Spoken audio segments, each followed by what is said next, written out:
Welcome, dear subscribers and curious listeners of my channel. When it comes to well-known adaptations, it's often the earliest seasons or films that stay truest to the original. This is especially true for the Harry Potter series, where the first movies managed to preserve a special kind of magic and deep respect for the source material. However, even in the second film, Harry Potter and the Chamber of Secrets, some things were changed. Certain scenes full of atmosphere and color were cut, and others were significantly simplified.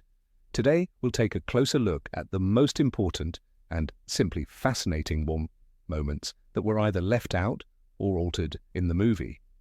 Enjoy watching. Number 1. The Tale of the Chamber of Secrets. In the book, readers learn the legend of the Chamber of Secrets from Hogwarts' most boring teacher, Professor Binns. He finally breaks from his monotonous lecture and, to everyone's surprise, including his own, tells the students about the mysterious secret of Hogwarts. It's a crucial moment that uncovers the school's history and Slytherin's motivations. In the film, Binns is entirely absent, and his place is taken by Professor McGonagall, who tells the same story during a transfiguration class. The scene becomes much more formal and restrained. Number 2. Penelopey Clearwater. In the book, Penelopey Clearwater, the Ravenclaw prefect and Percy Weasley's girlfriend, is also petrified by the Basilisk. She's found lying next to Hermione. It was Penelope's mirror that Hermione had borrowed to protect herself. In the film, Penelope isn't even named. Her petrification is skipped, and we only see Hermione lying alone. This erases an important detail that connects side characters and emphasizes the scale of the threat. Number 3. Filch is a squib. In the book, readers first discover the concept of squibs, people born to wizarding families who have no magical abilities. Argus Filch is one of them. Hiding his magical shortcomings, he studies mail-order magic courses in secret, which adds sympathy to his otherwise grumpy character. The film completely ignores this side of him. It's only in The Half-Blood Prince that his squib status is briefly mentioned. Until then, viewers remain unaware of this significant part of his background. Number 4. The Journey in the Flying Ford, Anglia. In the book, Harry and Ron's flight to Hogwarts in the enchanted car goes relatively smoothly. They reach the school with only minor trouble and crash into the Whomping Willow. The movie, however, turns the scene into a full-blown thriller. The car nearly hits the train, the door flies open, and Harry almost falls out. While this adds dramatic flair, it moves the scene away from the whimsical tone of the original. Number 5. Sir Nicholas's Death Day Party. One of the most unique scenes in the book is nearly Headless Nick's 500th Death Day Party. It's a bizarre event, a ghostly orchestra, revolting rotten food, and games like headless hockey. The film doesn't mention this spooky but charming scene at all. Yet it was a perfect opportunity to explore the magical world from a ghost's perspective. Strange, yet oddly endearing. Number 6. Denoming the Garden. The Weasleys' garden in the book is overrun with gnomes, and at one point, Mrs. Weasley instructs the kids to clear them out. Denoming involves physically hurling the squealing creatures over the garden fence, a scene that's both hilarious and chaotic. Unfortunately, this scene was cut from the film. It's a pity. It would have been a delightful way to showcase the everyday magical life Harry longs to be part of. Number 7. Lucius Malfoy at the Quidditch match. During the Gryffindor vs. Slytherin match, the film unexpectedly shows Lucius Malfoy in the stands. He watches the game, clearly proud of his son, which heightens the tension between him and Harry. However, in the book, Lucius isn't present at the match. This was a cinematic addition to visually reinforce the rivalry between the Malfoys and the Potters. Number 8. Arthur Weasley and Lucius Malfoy's fight. Inside Flourish and Blots, things were already chaotic. Gilderoy Lockhart was posing with his books, students swarmed the shop, and the Weasleys were just trying to get their school supplies. Then Lucius Malfoy walked in. Cold, smug, insulting. He sneered at the second-hand books in Ginny's cauldron, called Arthur a disgrace. It escalated fast. In the book, Arthur leapt forward, knocking the galleon bag out of Lucius's hand and sending its contents flying.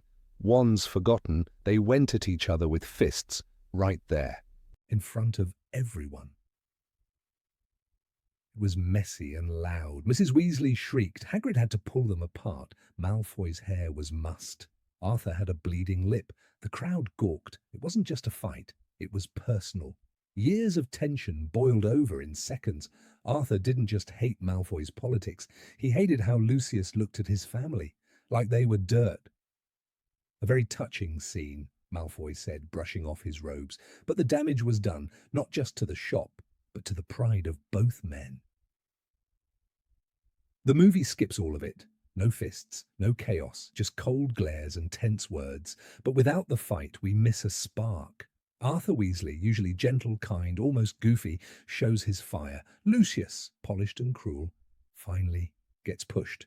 Two worlds clash. Blood traitor versus pure blood aristocrat. It's quick, it's raw, and it reminds us that this war didn't start at Hogwarts. It started with their parents. Number 9. Valentine's Day at Hogwarts. On Valentine's Day, Professor Gilderoy Lockhart transformed Hogwarts into a pink nightmare. According to the book, the halls were filled with confetti, heart-shaped decorations, and fluttering cherubs in golden wings. But Lockhart didn't stop there. He hired dwarfs dressed as cupids to deliver singing valentines. "The dwarves will be delivering your valentines during the day," he cheerfully announced. Most students were horrified. Some were amused, but Harry, he was humiliated. During lunch, one of the dwarfs tackled Harry in the middle of a crowded hallway. His eyes are as green as a fresh pickled toad. The dwarf sang loudly, reciting Ginny's shy, awkward poem while Harry struggled to escape. Students laughed. Draco Malfoy roared with delight. Even the Weasley twins joined in. Harry burned with embarrassment. The book turns this into a rare moment of levity, chaotic, ridiculous, and painfully human. The film skips it entirely. There are no dwarves, no singing, no pink roses or embarrassing poetry. Lockhart's vanity still shines, but the holiday passes like any other day. That one hilarious, cringeworthy scene, where Harry becomes the unwilling centre of attention, is gone. And with it, a brilliant bit of comic relief that reminded readers that even in a castle filled with danger and mystery, teenagers still have to survive the horrors of school crushes. Number 10. Basilisk appearance differences.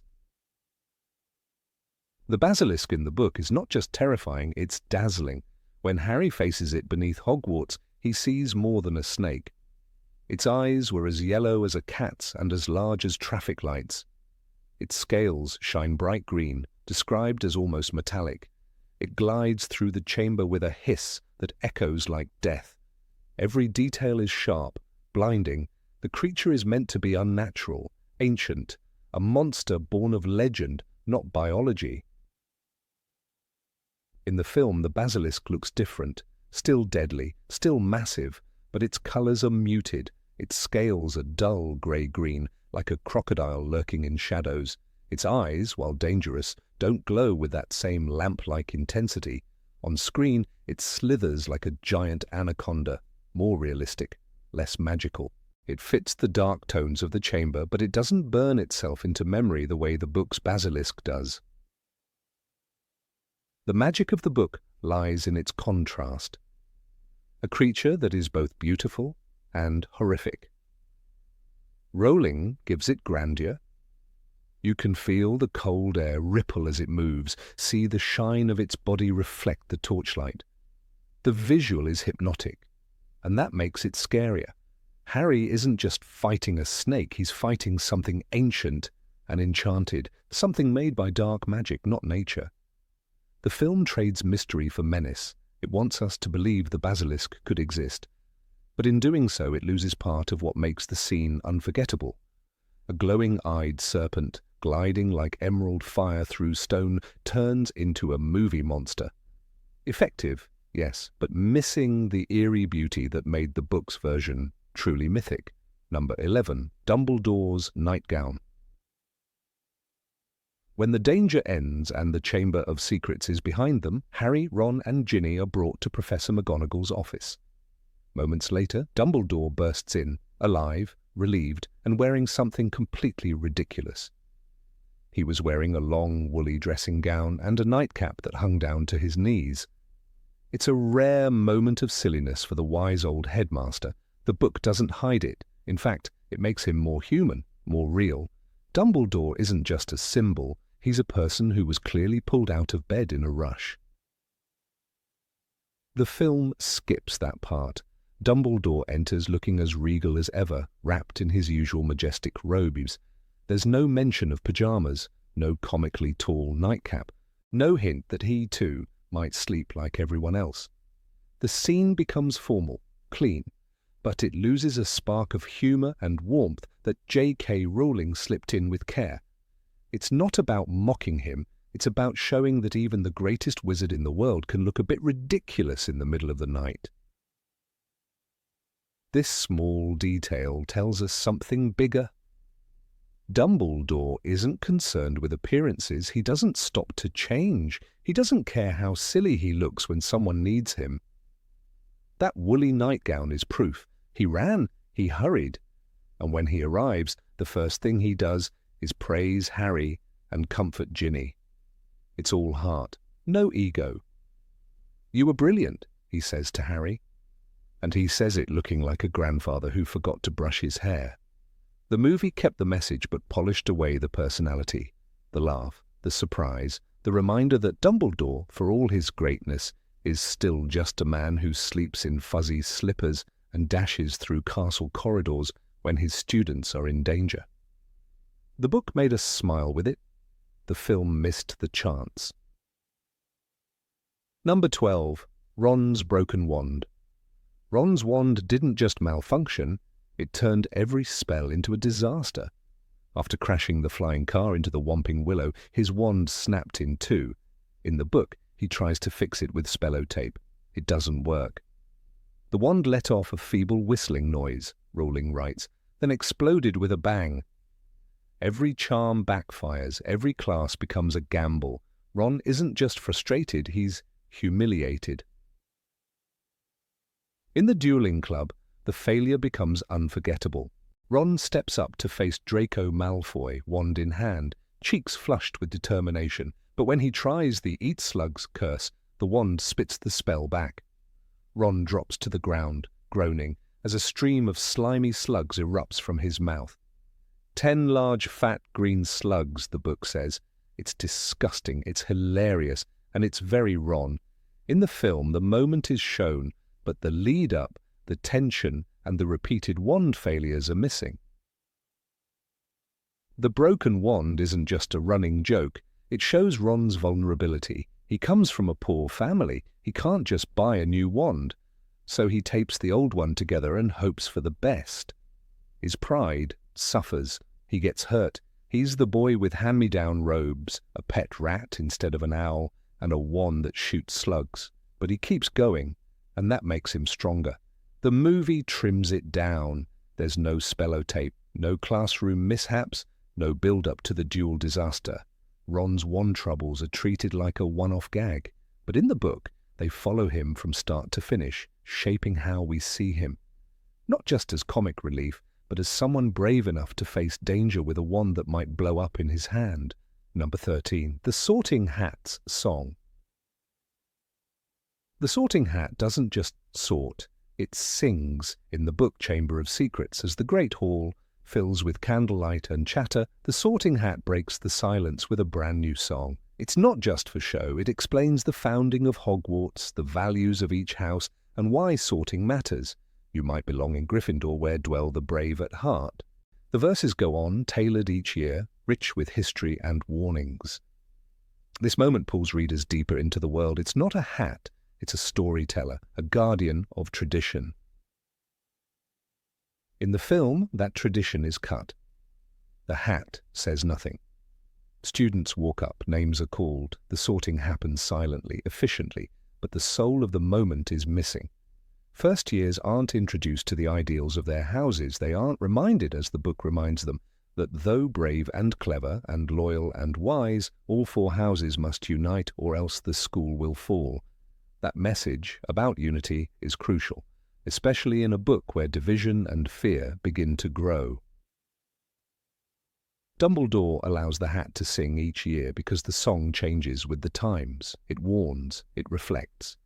In Chamber of Secrets, the hat's lyrics feel heavier.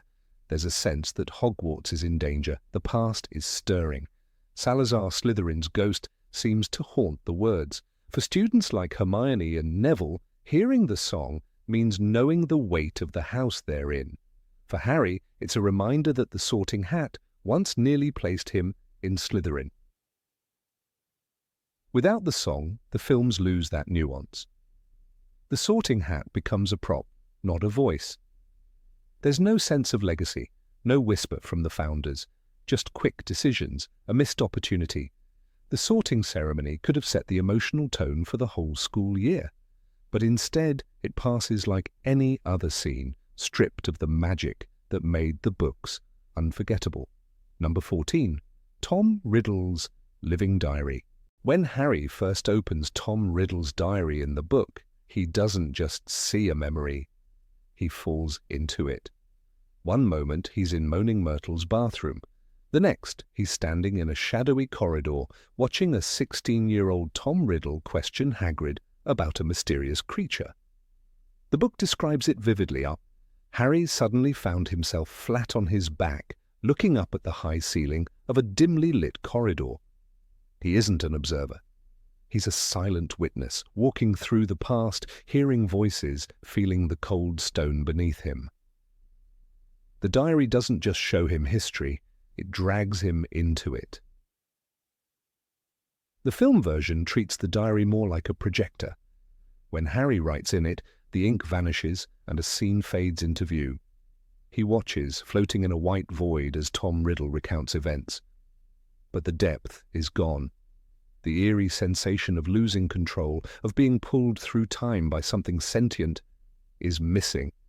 In the book there's suspense, danger. The diary feels alive. It decides what Harry sees, and it doesn't let him go until it's ready. Tom Riddle in the book isn't just a memory. He's manipulative, calculating. Harry doesn't realize it at first, but Riddle is guiding him, choosing his words carefully. I was at Hogwarts myself. 50 years ago, Riddle says, his tone calm, almost friendly, but behind the politeness is a trap. He shows Harry exactly what he wants him to believe, that Hagrid was the villain. And Harry starts to doubt his friend. That psychological pull is stronger in the book.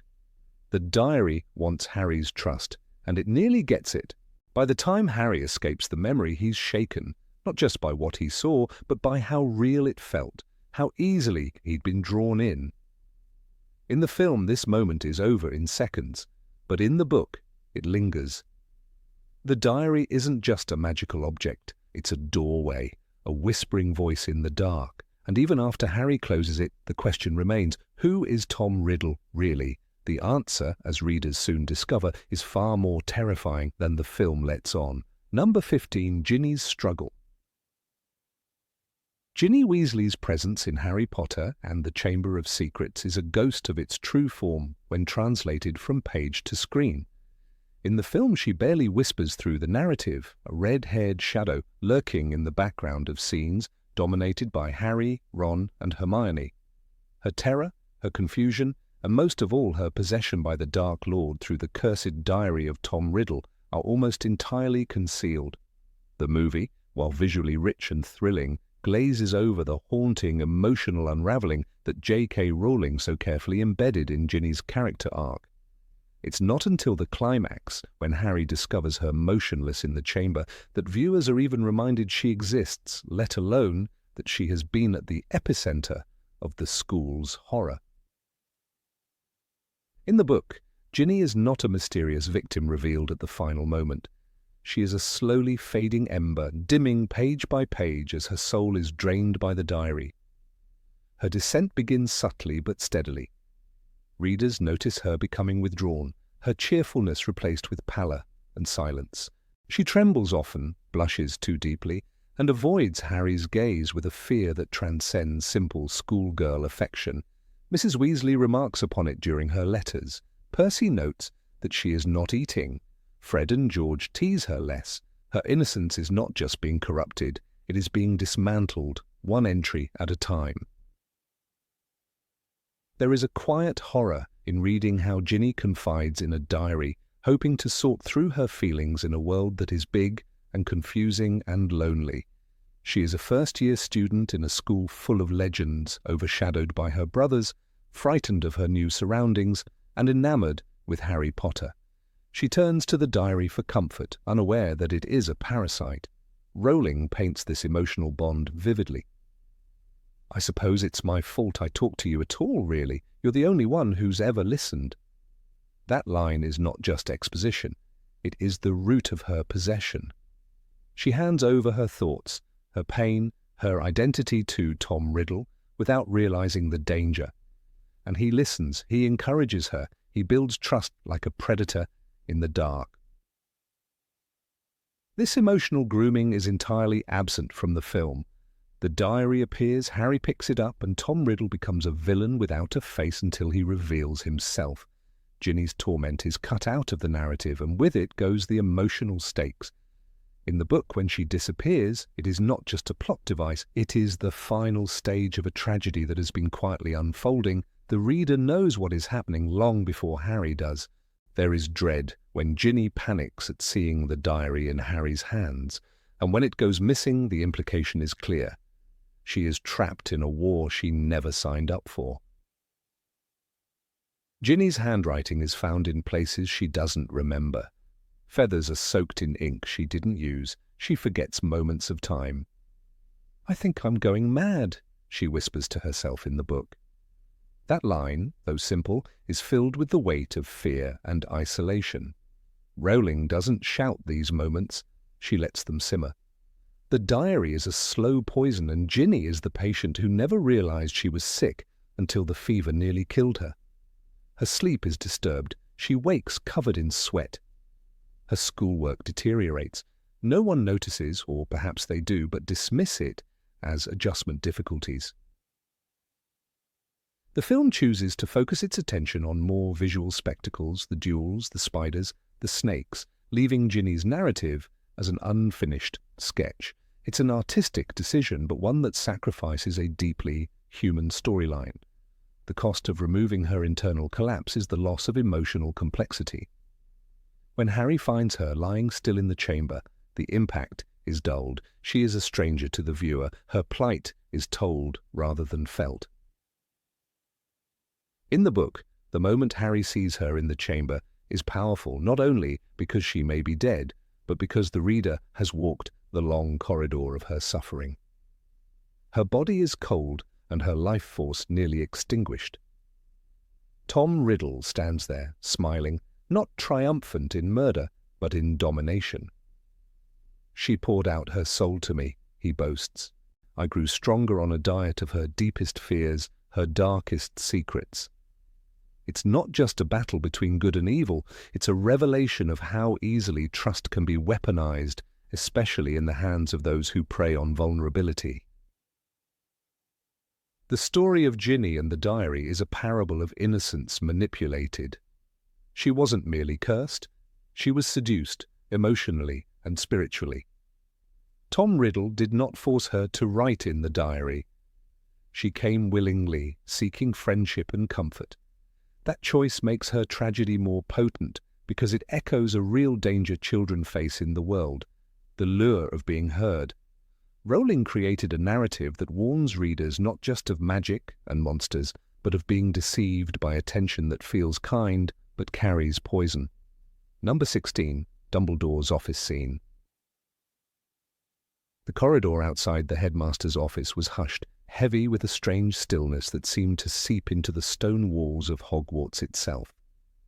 After the terrifying discovery of Mrs. Norris, Filch's beloved cat, petrified and suspended like a lifeless marionette, the air around the school thickened with suspicion. Whispers followed Harry, Ron, and Hermione as they were summoned to face Professor Dumbledore. In the book, Harry Potter and the Chamber of Secrets, this moment unfolds not as a mere inquiry, but as a carefully crafted portal into the deeper mysteries of Hogwarts and the man who governs it. The difference between the novel and the film adaptation is not just in visual presentation, but in the meaning each scene chooses to highlight, and nowhere is this more evident than in Dumbledore's office. In the book, the trio's journey to the headmaster's office is not abrupt. Harry's steps are filled with apprehension, but when the spiral staircase carries him up to Dumbledore's domain, the scene shifts. The reader is enveloped in awe. The headmaster's office is described in opulent detail. It was a large and beautiful circular room, full of odd silver instruments whirring and emitting little puffs of smoke. The walls were covered with portraits of old headmasters and headmistresses, all of whom were snoozing gently in their frames. J.K. Rowling paints a picture that is not only visually rich, but steeped in magical mystery. The room reflects Dumbledore's essence, curious, ancient, wise, and somehow not quite of this world. Central to this literary moment is the first appearance of Fawkes, the Phoenix.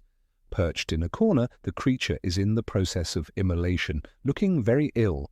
His feathers are molting. None of them looked at all healthy. The very presence of this magical bird, later so crucial to the story's climax, is quietly inserted into the scene, offering both foreshadowing and symbolism. Dumbledore's connection to such a rare and mystical being deepens his characterization beyond that of a wise schoolmaster. In the book, Fawkes does not sing, does not fly, he simply burns. And in that burn, Harry sees something fragile, yet unearthly. About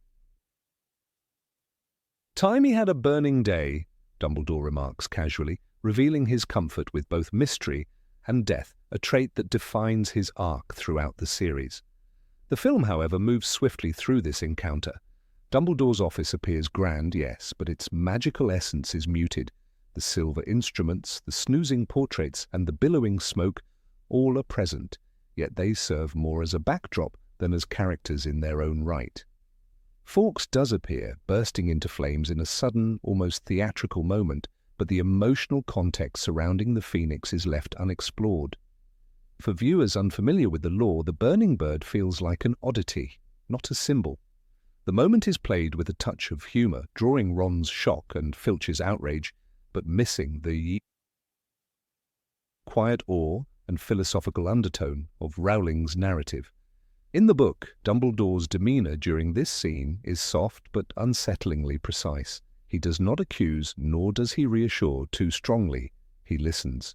"I don't believe it was you, Harry," he says eventually, after allowing the tension to build. This moment is not a shield of protection, but a mirror held up to the room.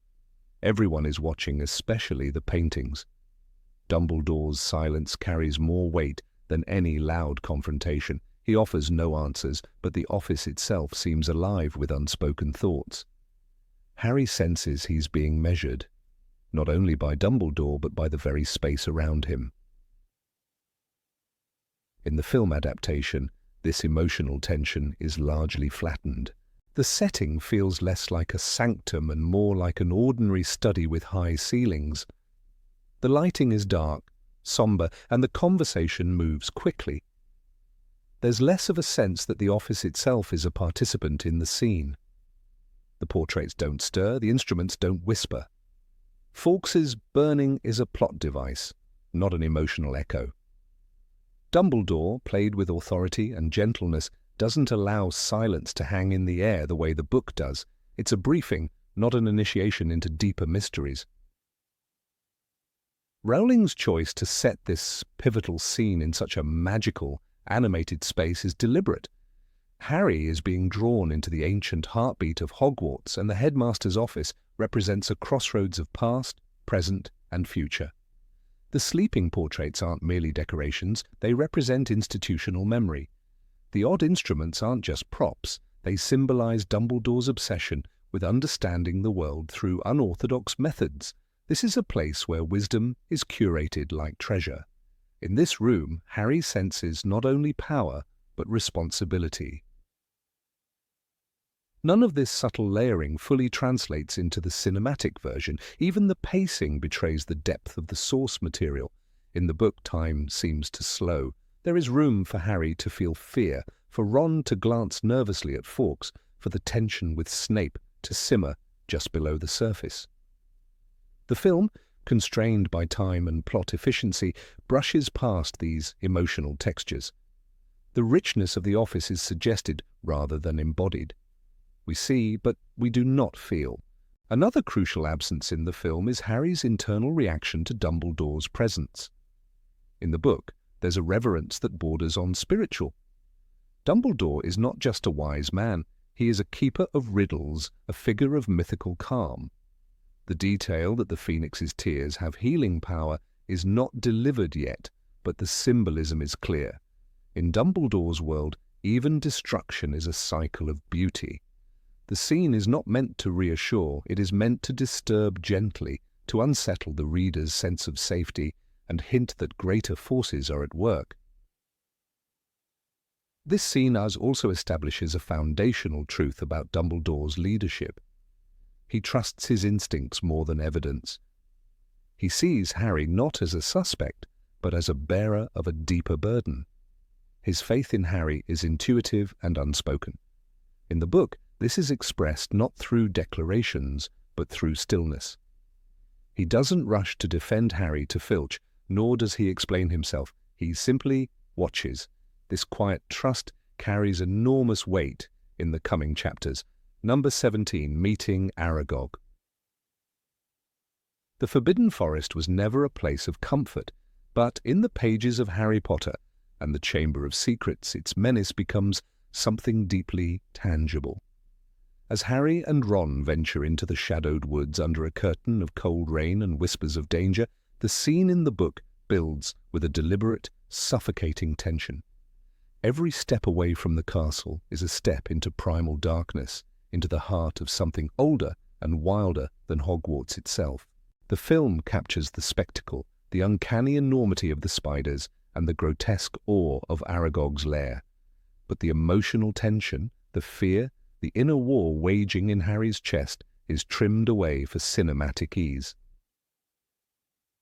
What we are left with on screen is eerie and atmospheric, but it never quite reaches the raw dread and vulnerability that the book allows to unfold.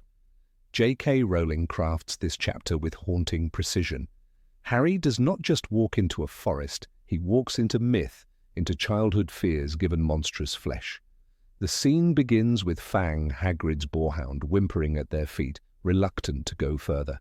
It is not simply rain that drenches the boys, but the gravity of what they are about to do. They are 13, barely teenagers, alone in a forest where the rules of the school and the safety it provides no longer apply. The book lingers in this unease. The trees were so dense, Rowling writes, that only thin slivers of moonlight broke through the canopy. The weight of the forest is a living thing, a silent predator watching them from the dark. By the time they reach Aragog's lair, the reader has already been prepared for something terrible. The film skips much of the journey, thrusting the viewer quickly toward the central moment, the meeting with Aragog.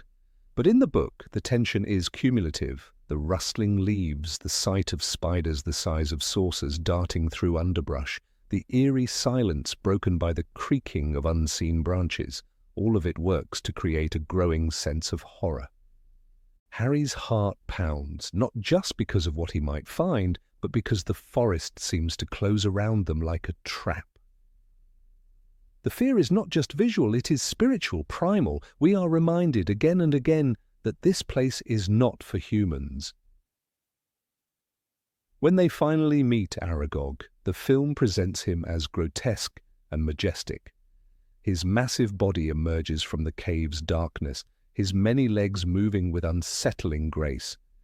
He is voiced with an aged solemnity, and his dialogue is kept mostly faithful to the book.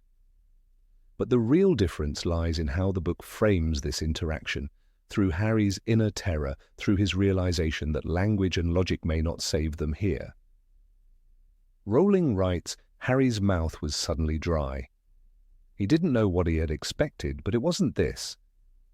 This line alone captures the dissonance between imagination and reality. Harry may be brave, but bravery does not nullify fear. It only forces you to act in spite of it. Aragog is not simply a beast to be feared. He is a symbol of Hagrid's blind trust in creatures others find abhorrent. He is also a product of the forest, a king in exile whose very nature defies the rules of the world Harry knows. In the film, Aragog is imposing. In the book, he is terrifying, not because of his size, but because of what he represents. He is old, intelligent, yet utterly alien. He respects Hagrid but has no regard for Harry and Ron. His morality is not human. His sense of justice is governed by the laws of his kind. "I do not harm Hagrid's friends," he says, "but my sons and daughters do not understand this." The cold detachment in these words chills Harry to his core. There is no mercy here, only reprieve by association. The escape from Aragog's lair in the film is a rush of action, a thrilling chase with sweeping music, Fang barking wildly, and the Ford Anglia appearing heroically from the dark. It is cinematic and visually satisfying, but in the book, this moment is much more than an action set piece. It is a descent into nightmare, a crescendo of panic and doom.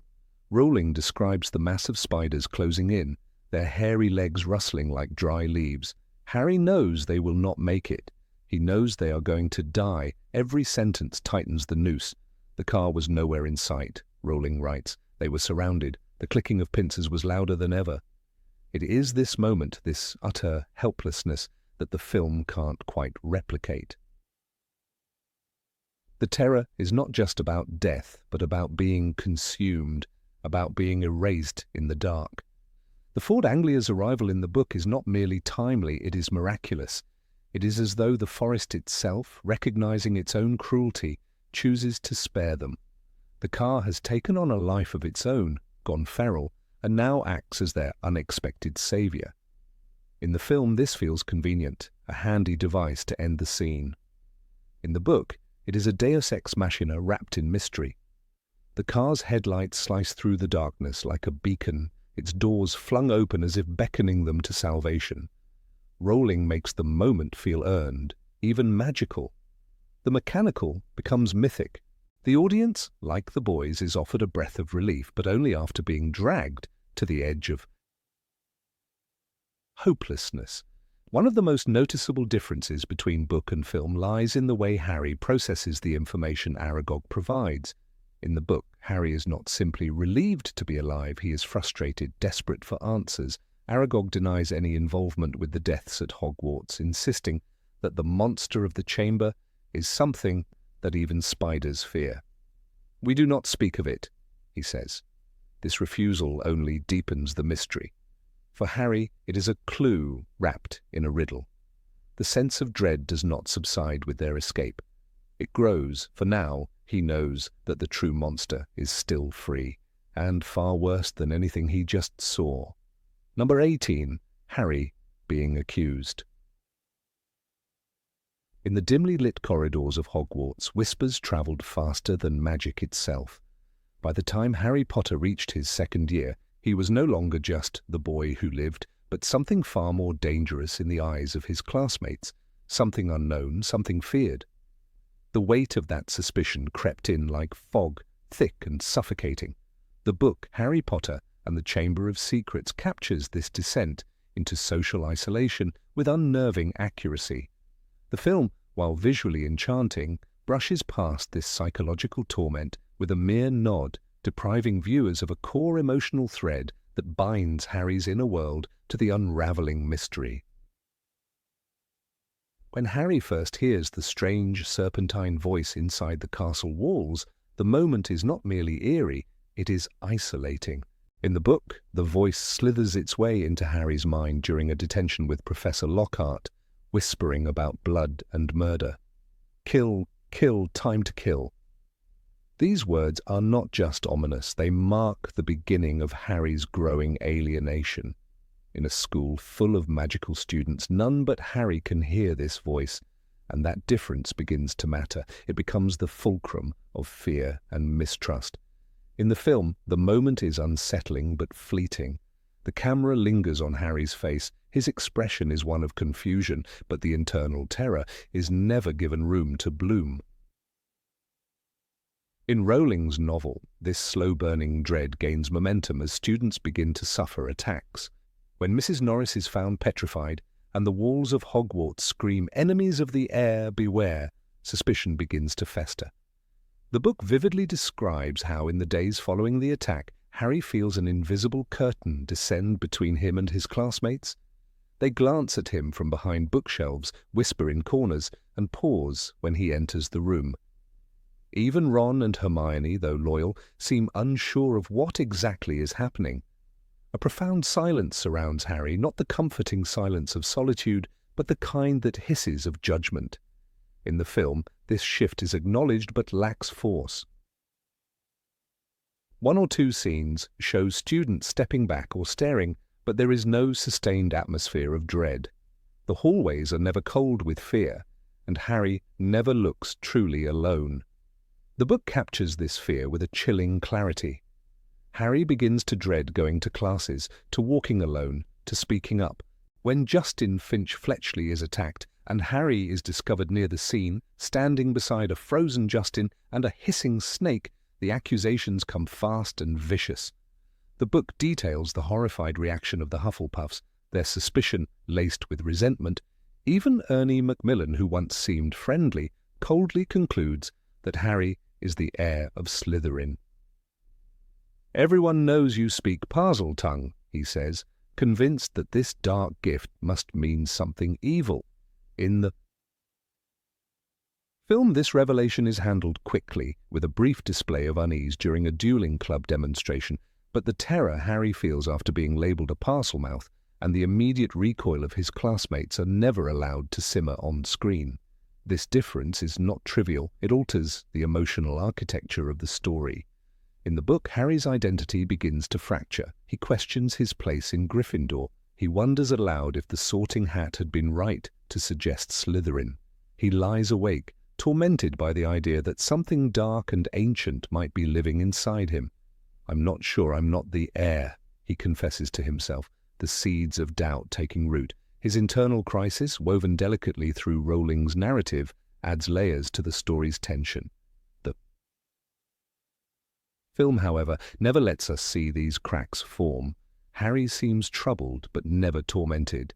He is confused, not consumed.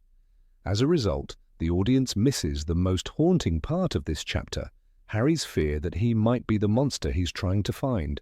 In one particularly haunting moment in the book, Harry is alone in the library, watching as students gather their books and move away when he approaches. No one says anything. They don't have to. Their silence is louder than a scream. Even the ever-curious Colin Creevey stops following him. The castle, once a place of friendship and belonging, now becomes a labyrinth of suspicion. The walls whisper louder, the shadows stretch longer.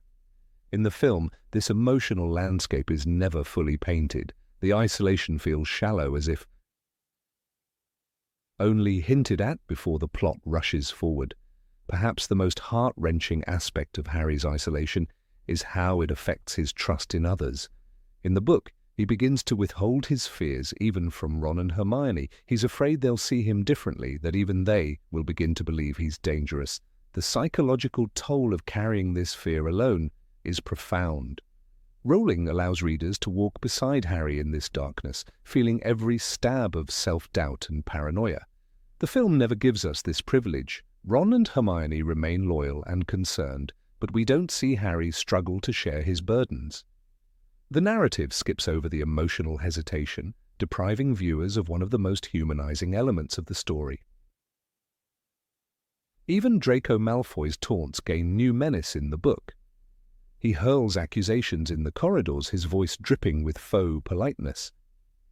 "Scared yet, Potter?" he asks, eyes glittering with cruel pleasure. In the book, Harry's silence in response is not bravery, it's fear.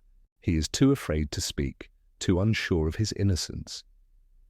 In the film, their encounters feel like standard schoolyard spats. lacking the venom and psychological pressure of the written word.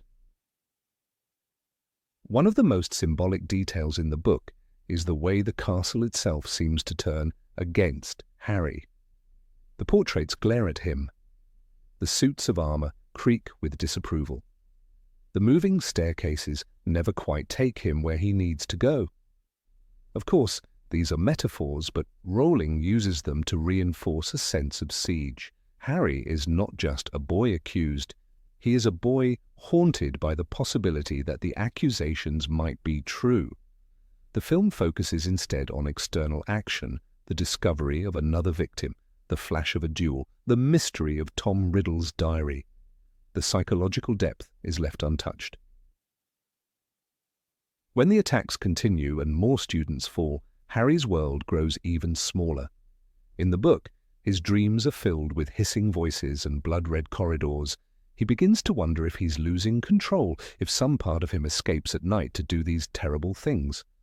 Rowling masterfully builds this internal suspense, and by the time Harry finds the diary, he is already fractured by doubt. The diary does not merely provide clues, it offers Harry a mirror in which he sees a version of himself he does not understand. This subtle terror is completely missed in the film. Even the teachers begin to regard Harry differently. In the book, Professor McGonagall, usually stern but fair, eyes him with suspicion. Professors flinch when Harry walks past. Snape's hatred deepens. The institutional mistrust adds another layer to Harry's alienation. He is not just feared by peers, he is isolated by the very authority figures meant to protect him. This pressure, carefully threaded through the book, is missing from the cinematic version where teachers seem largely indifferent until Dumbledore finally speaks to Harry.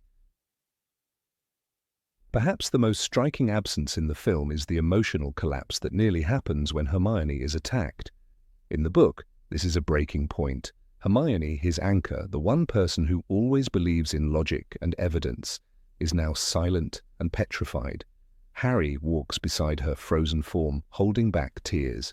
He now truly feels alone. The fear that he might be next, or worse, that he might be the cause, is overwhelming. In the film, the scene is solemn, but not devastating. The viewer never sees Harry emotionally unravel.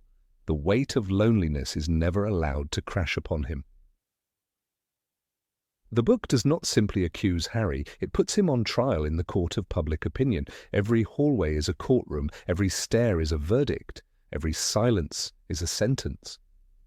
The slow, relentless suspicion is more damaging than any curse. Harry begins the year hoping for peace and ends it wondering if there's something monstrous in his blood.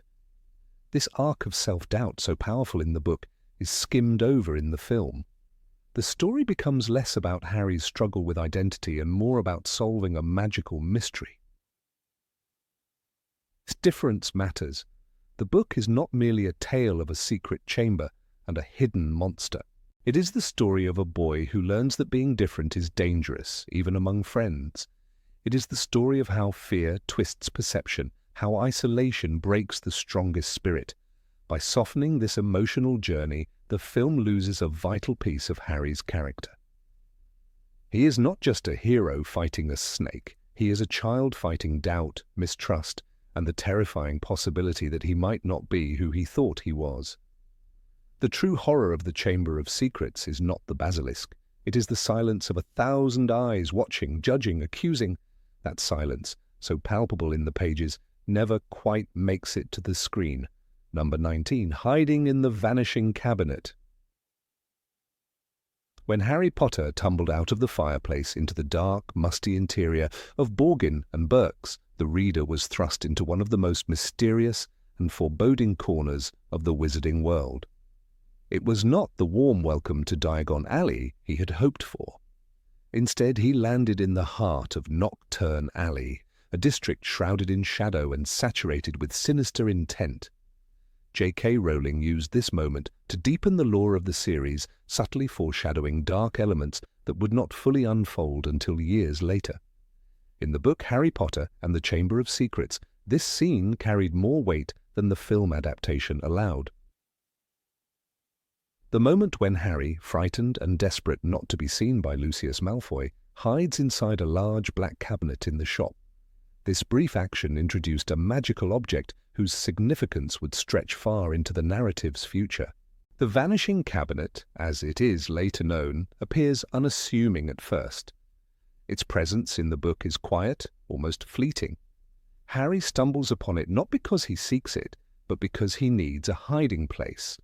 The cabinet, described as a large black cabinet with nothing but a skeleton inside it, becomes his sanctuary for a few tense moments as Lucius Malfoy and his son, Draco, enter the shop. It's the first encounter readers have with the object, and Rowling plants it into the story with careful intention. There's a feeling that everything in Borgin and Burke's has a past, a purpose, and a danger that lingers beneath its dusty surface.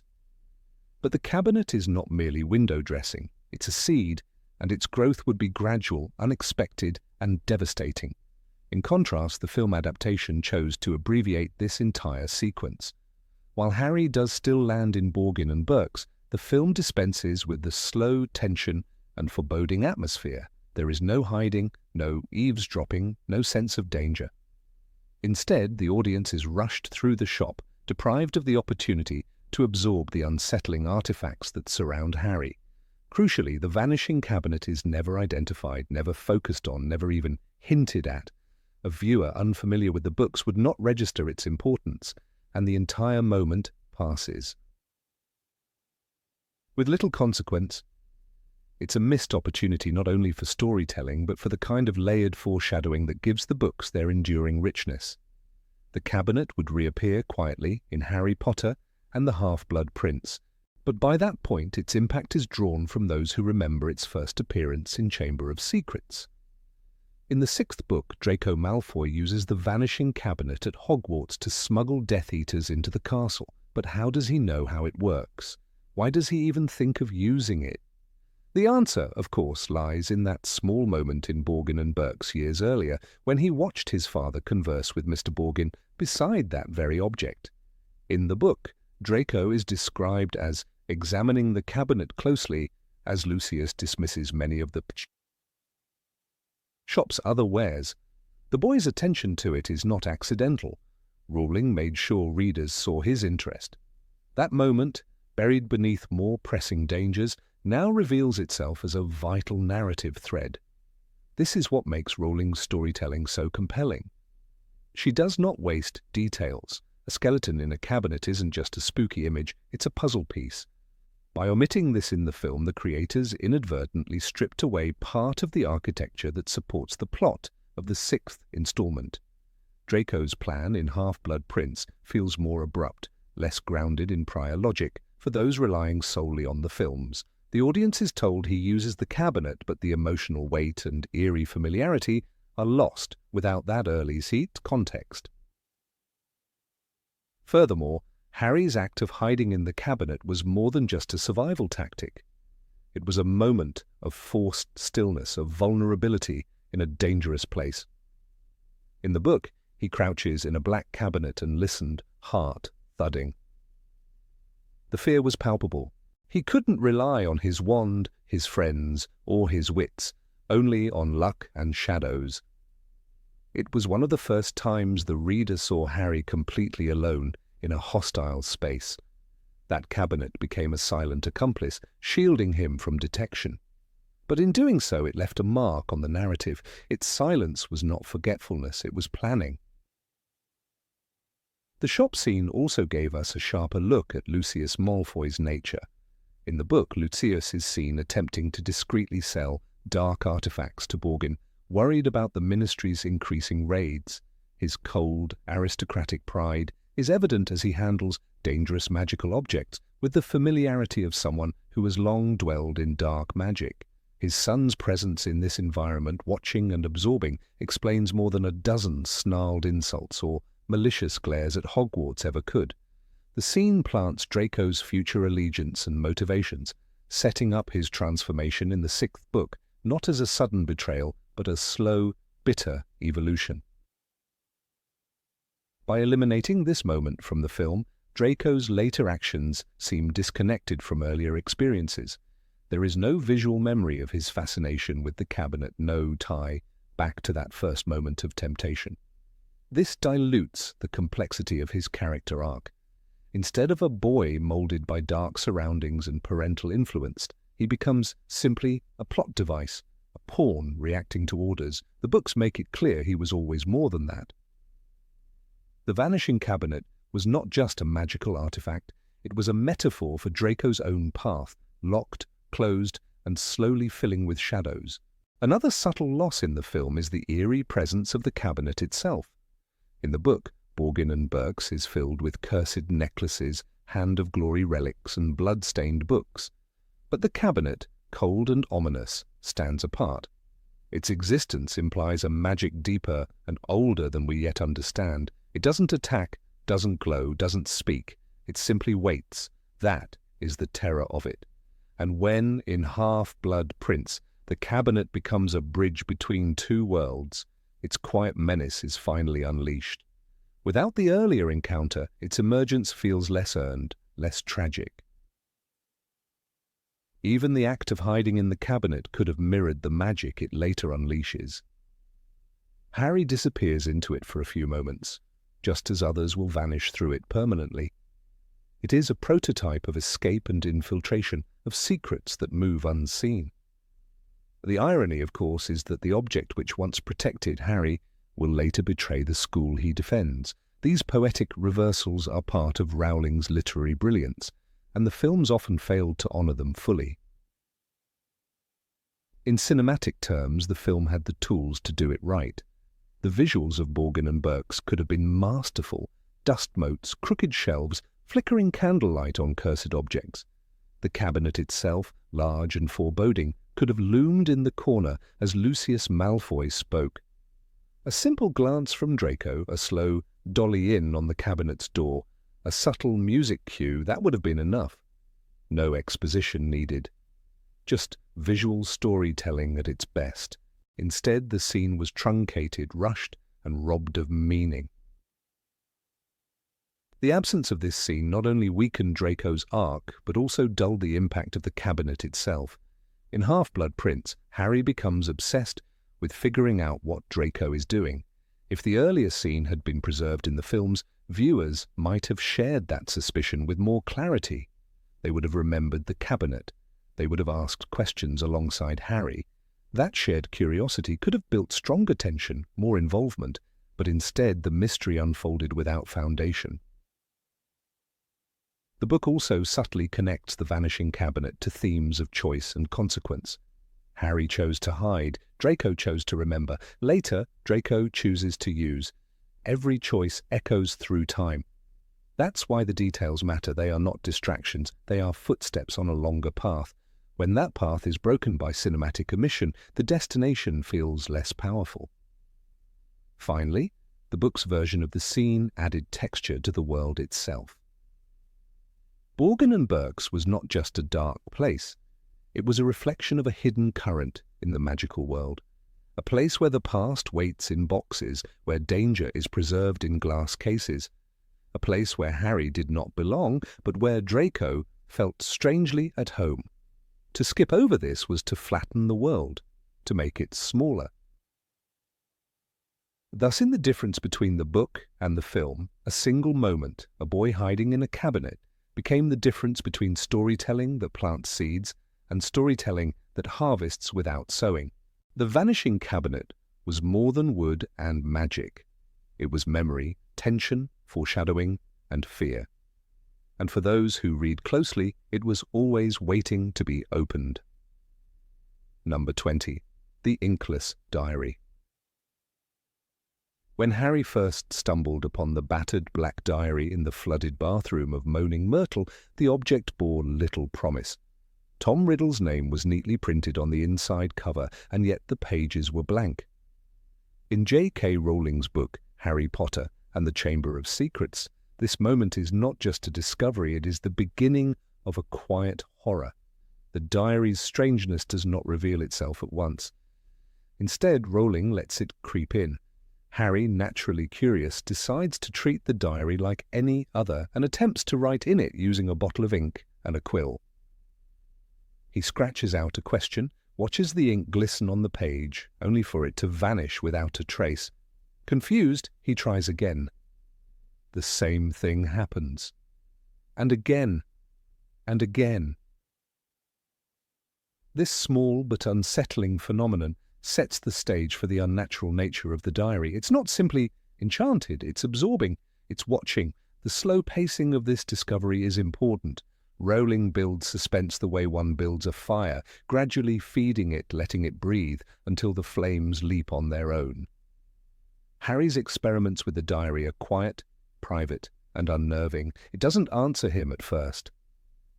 There's a moment of emptiness, of silence, of uncertainty. Harry isn't sure if he's gone mad or if the diary is playing tricks. The reader feels it too, the eerie stillness of a predator waiting. Then finally, the diary responds. Not in ink, not with a whisper, but with perfectly formed letters appearing on the page in response to Harry's question. The ink he had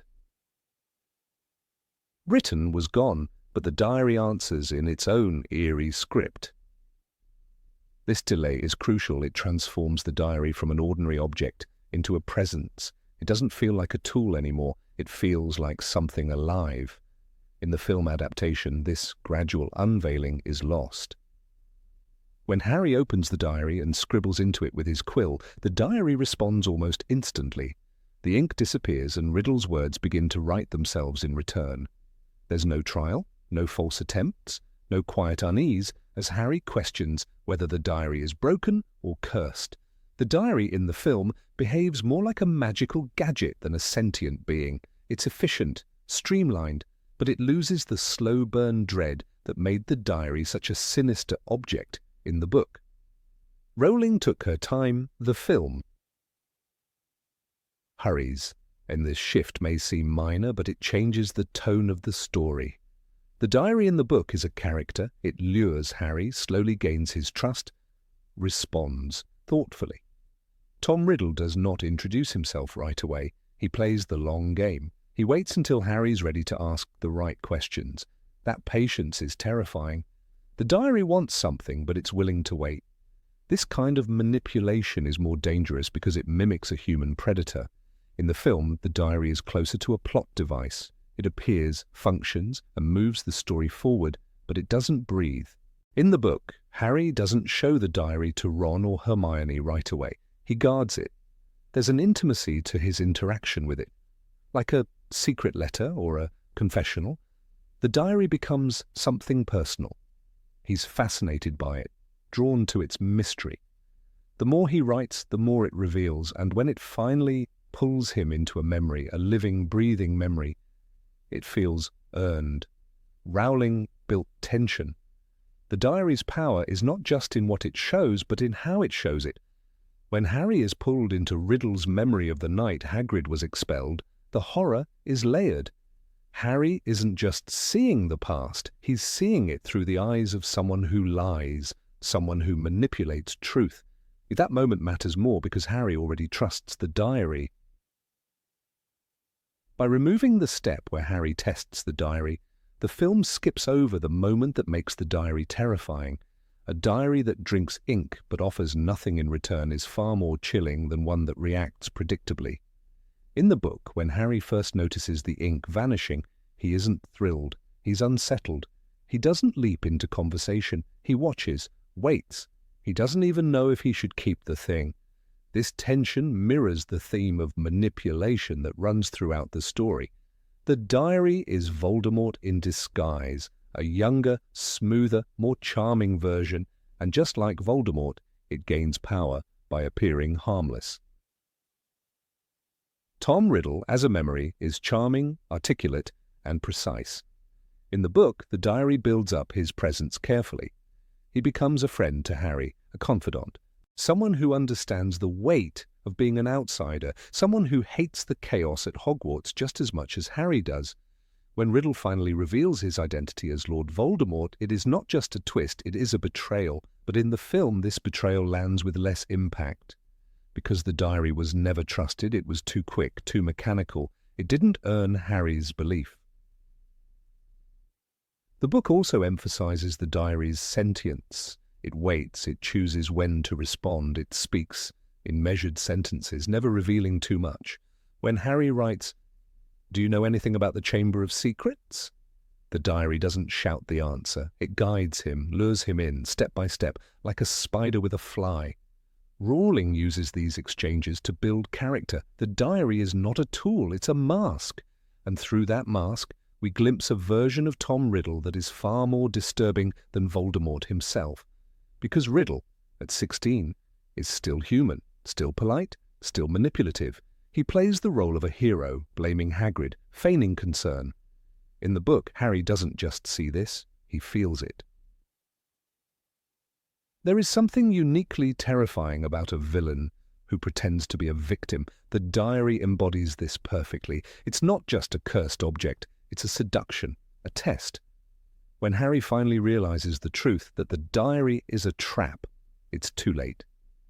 Ginny has been writing in it, pouring her secrets into it, and the diary has been feeding on her thoughts, her fears, her soul.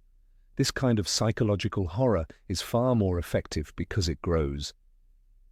In the book, we see the progression. The danger builds quietly. First Harry, then Ginny, then the monster in the pipes. Everything is connected, and the diary is the thread that binds it all. The diary in the film skips all that build-up. It doesn't watch, it doesn't breathe, it doesn't wait. It's an object that reacts. But Rowling's version is more than that. It's a warning, a message about trust, about the danger of unseen influence, about the way evil doesn't always come roaring.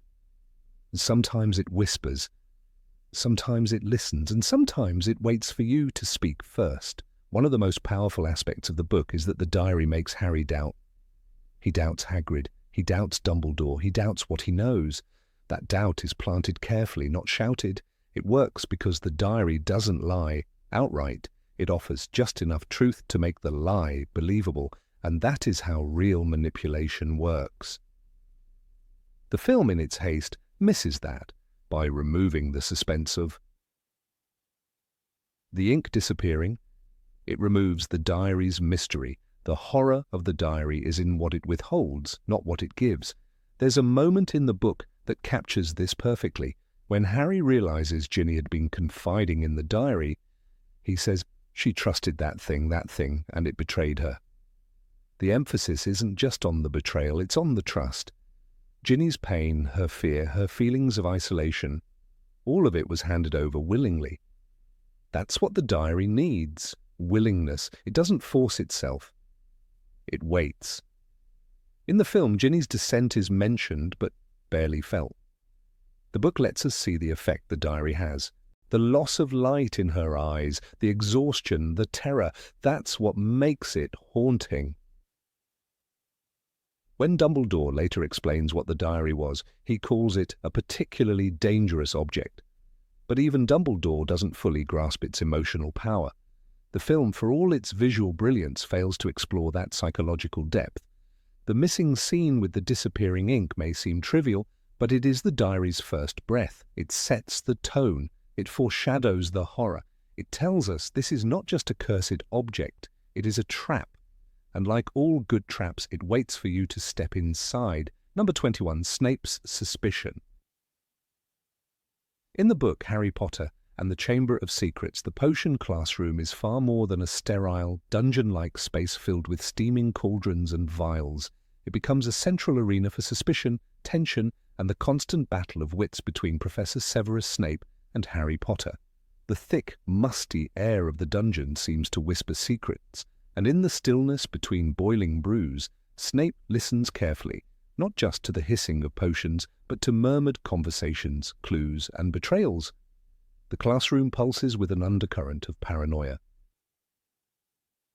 It is here, not just in secret corridors or forbidden libraries, that the mystery of the chamber truly tightens its grip on the school. And yet in the film adaptation, this realm of subtle espionage fades into shadow. and Snape's presence becomes more aesthetic than functional. Within the pages of J.K. Rowling's book, Snape is anything but an aloof background figure. His role as a silent predator lurking on the fringes of every whispered word and suspicious glance transforms the ordinary classroom into a chamber of psychological games. In one particularly chilling scene, Snape catches wind of a conversation between Harry and Ron. Though nothing is stated outright, Snape's suspicion hardens into certainty with terrifying precision. He suspects Harry not just of rule-breaking, but of knowledge that no 12-year-old should have. The line "Potter, what do you know about the Chamber of Secrets?" comes with the weight of iron. Even though it is never directly spoken, his eyes bore into Harry's skull, and while the boy remains silent, the narrative screams with unspoken accusations. This slow-burn tension is a hallmark of the book's tone, especially in the potion classroom. Each lesson becomes a subtle interrogation, where Snape's barbed remarks are more than just sarcasm, they are loaded traps. He watches Harry not just with disdain, but with calculation.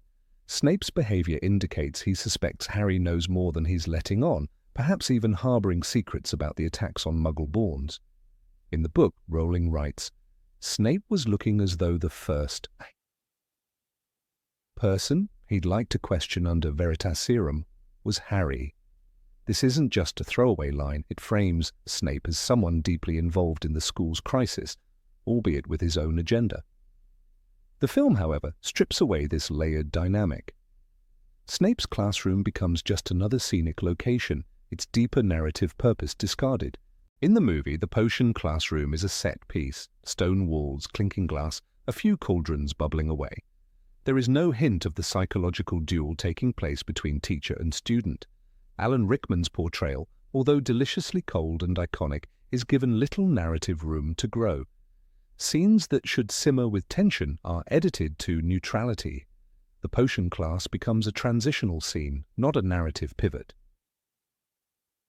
This is most starkly illustrated in the moment when Snape addresses the dueling club incident. In the book, it is clear he volunteers to assist Gilderoy Lockhart in order to keep a closer eye on Harry. When Harry speaks Parseltongue in front of the entire school, it is Snape who steps forward with alarm in his voice, not Lockhart.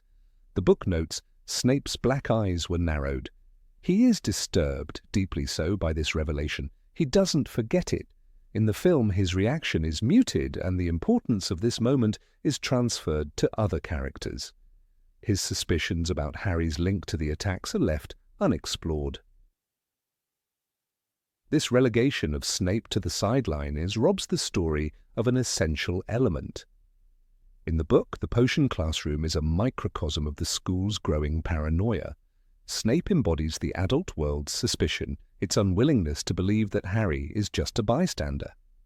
Each time Harry enters that classroom, he steps into a psychological trap.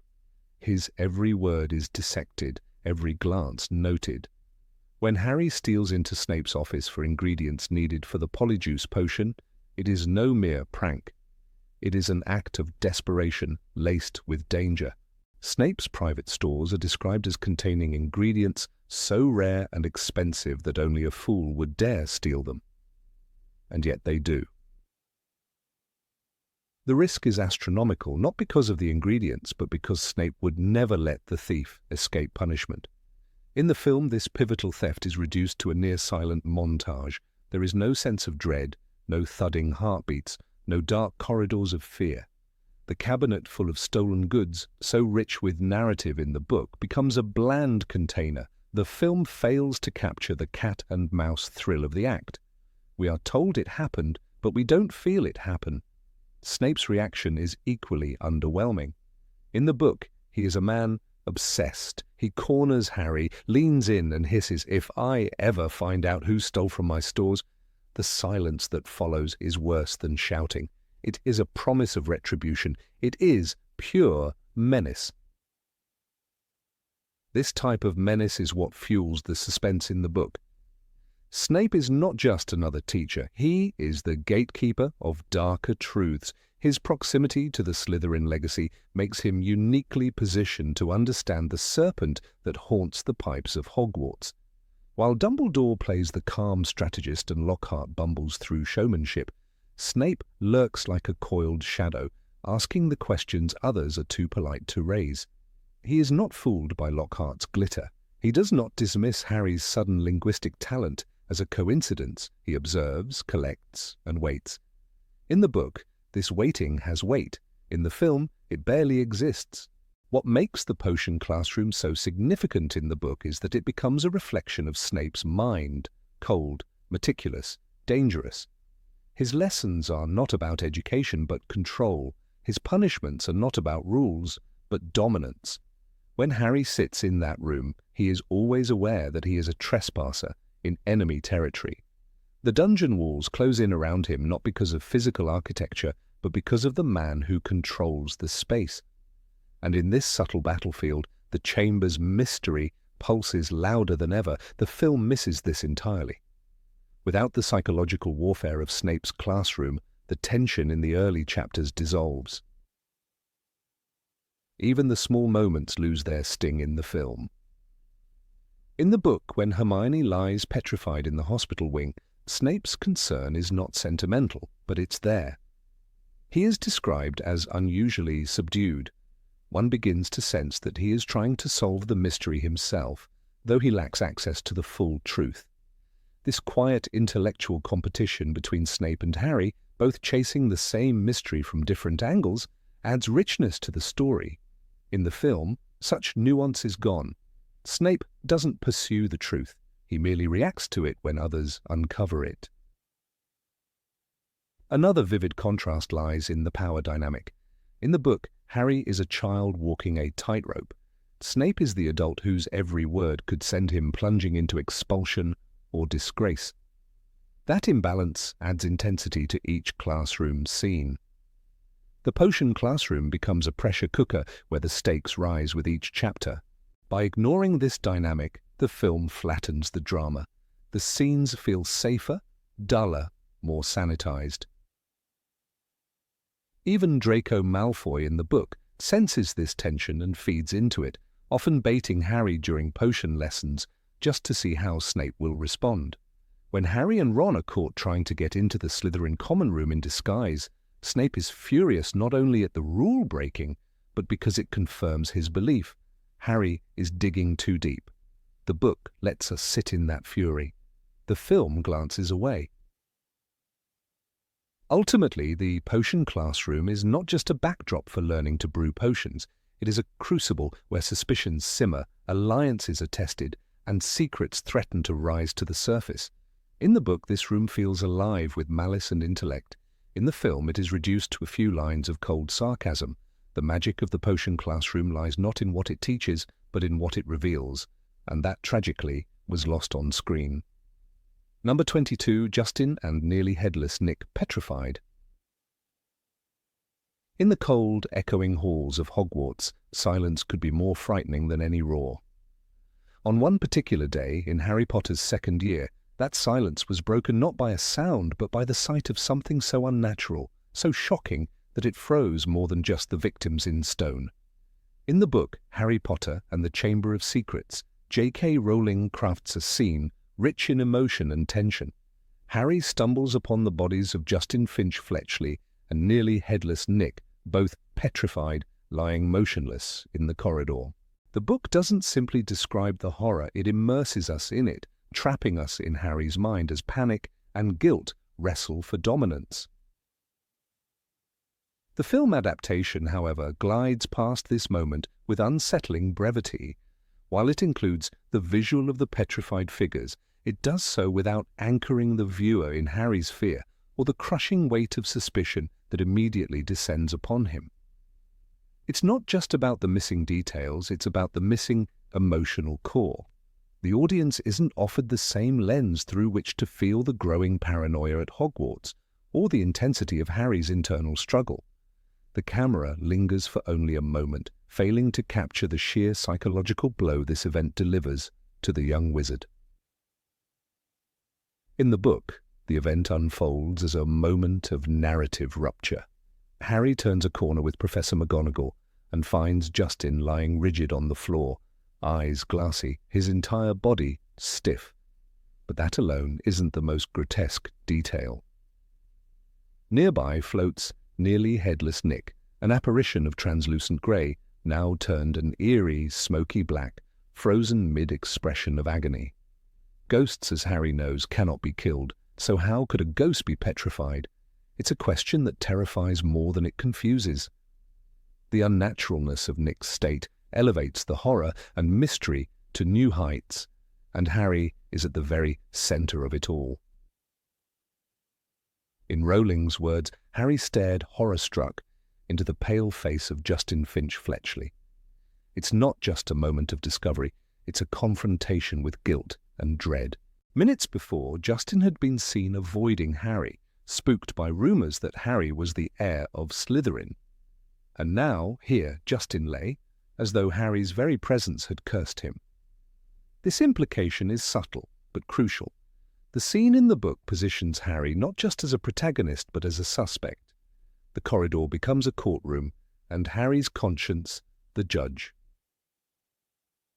Nearly Headless Nick's presence is no less significant. Ghosts had always been a source of comic relief or harmless wonder in the series, yet here, Nick becomes a victim. The peculiar image of a ghost petrified, his ghostly form blackened and twisted, defies logic and makes the attack seem omnipotent. This detail raises the stakes of the chamber mystery. If even the dead are not safe, who is? And in choosing to cut down this haunting visual to a fleeting moment, the film adaptation diminishes the menace of the unknown force lurking in the castle's depths. The book also uses the scene to explore the relationships forming around Harry. Immediately after the discovery, Argus Filch arrives, followed by Peeves, who loudly announces the spectacle to the entire student body. The moment escalates into chaos. Accusatory glares turn toward Harry. His proximity to yet another attack breeds suspicion. In the chaos, Ernie Macmillan, Justin's friend, voices what many are thinking, that Harry, a Parselmouth and Slytherin's potential heir, must be behind the attacks. This moment is a pivotal one for character dynamics. It isolates Harry, makes him the target of whisper campaigns, and forces him to question his own nature. None of this complexity makes it into the film. The emotional fallout is absent. The hallway scene is reduced to an eerie tableau rather than a turning point. There is no growing crowd, no eruption of whispers, no dramatic confrontation. By streamlining the event, the movie sacrifices the depth of Harry's alienation. We don't see the way his classmates' eyes harden or how he begins to doubt himself. Without these elements, the scene loses its function as a psychological crucible for Harry. In Rowling's narrative, this incident becomes a fracture line. Trust begins to crumble. Ron and Hermione remain loyal, but the world around them doesn't. Even teachers cast sidelong glances. Dumbledore remains calm but pensive, his silence is pregnant with concern. The reader feels Harry's descent into solitude, not because he chooses it, but because it is thrust upon him. The Justin Nick incident is more than a plot device. It's a social shift, a psychological battle that the film leaves unexplored. Consider how Harry reflects afterward. He wonders if the whispers are right. Could he be doing this without knowing it? The idea haunts him. What if I am becoming a dark wizard? He muses internally. His fear isn't just of the monster in the chamber, it's of the monster within. This psychological tension is critical to understanding Harry's growth in the second book. The scene at the heart of it, finding Justin and Nick, forces that question into sharp relief.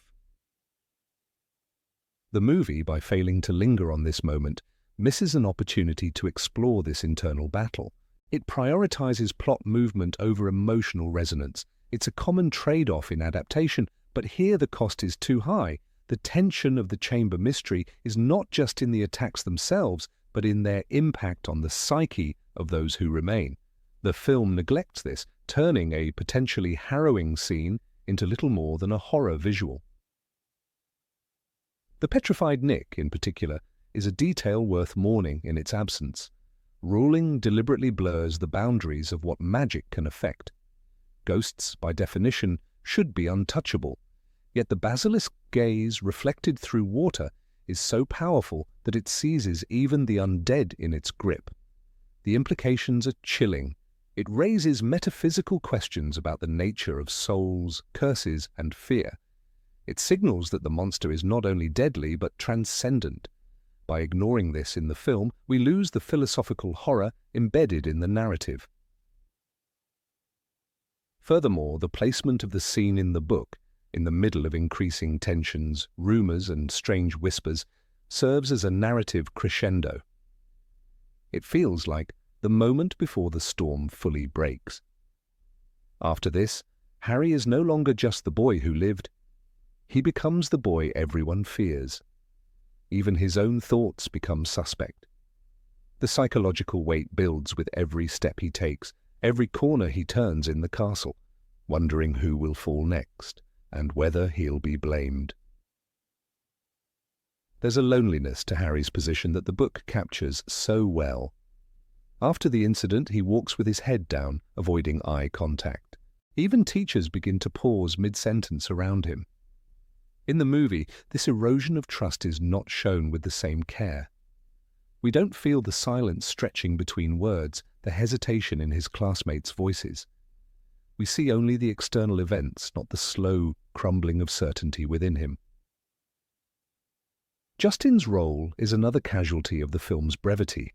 The book paints him as a friendly, if somewhat pompous, muggle-born student who genuinely admired Harry, until the Parseltongue incident.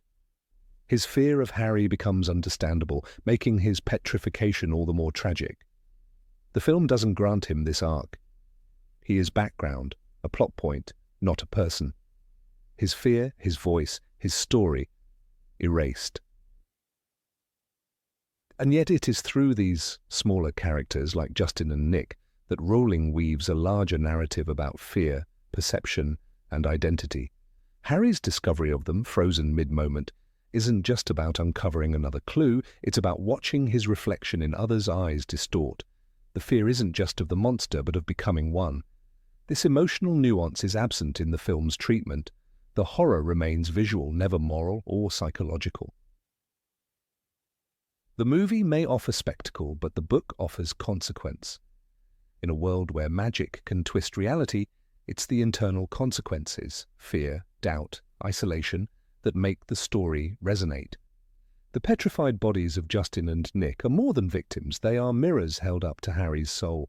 And while the film chooses to glance at them and move on, the book forces us to stop, stare, and ask the same question Harry asks in the dark hours of the night: what if they're right about me?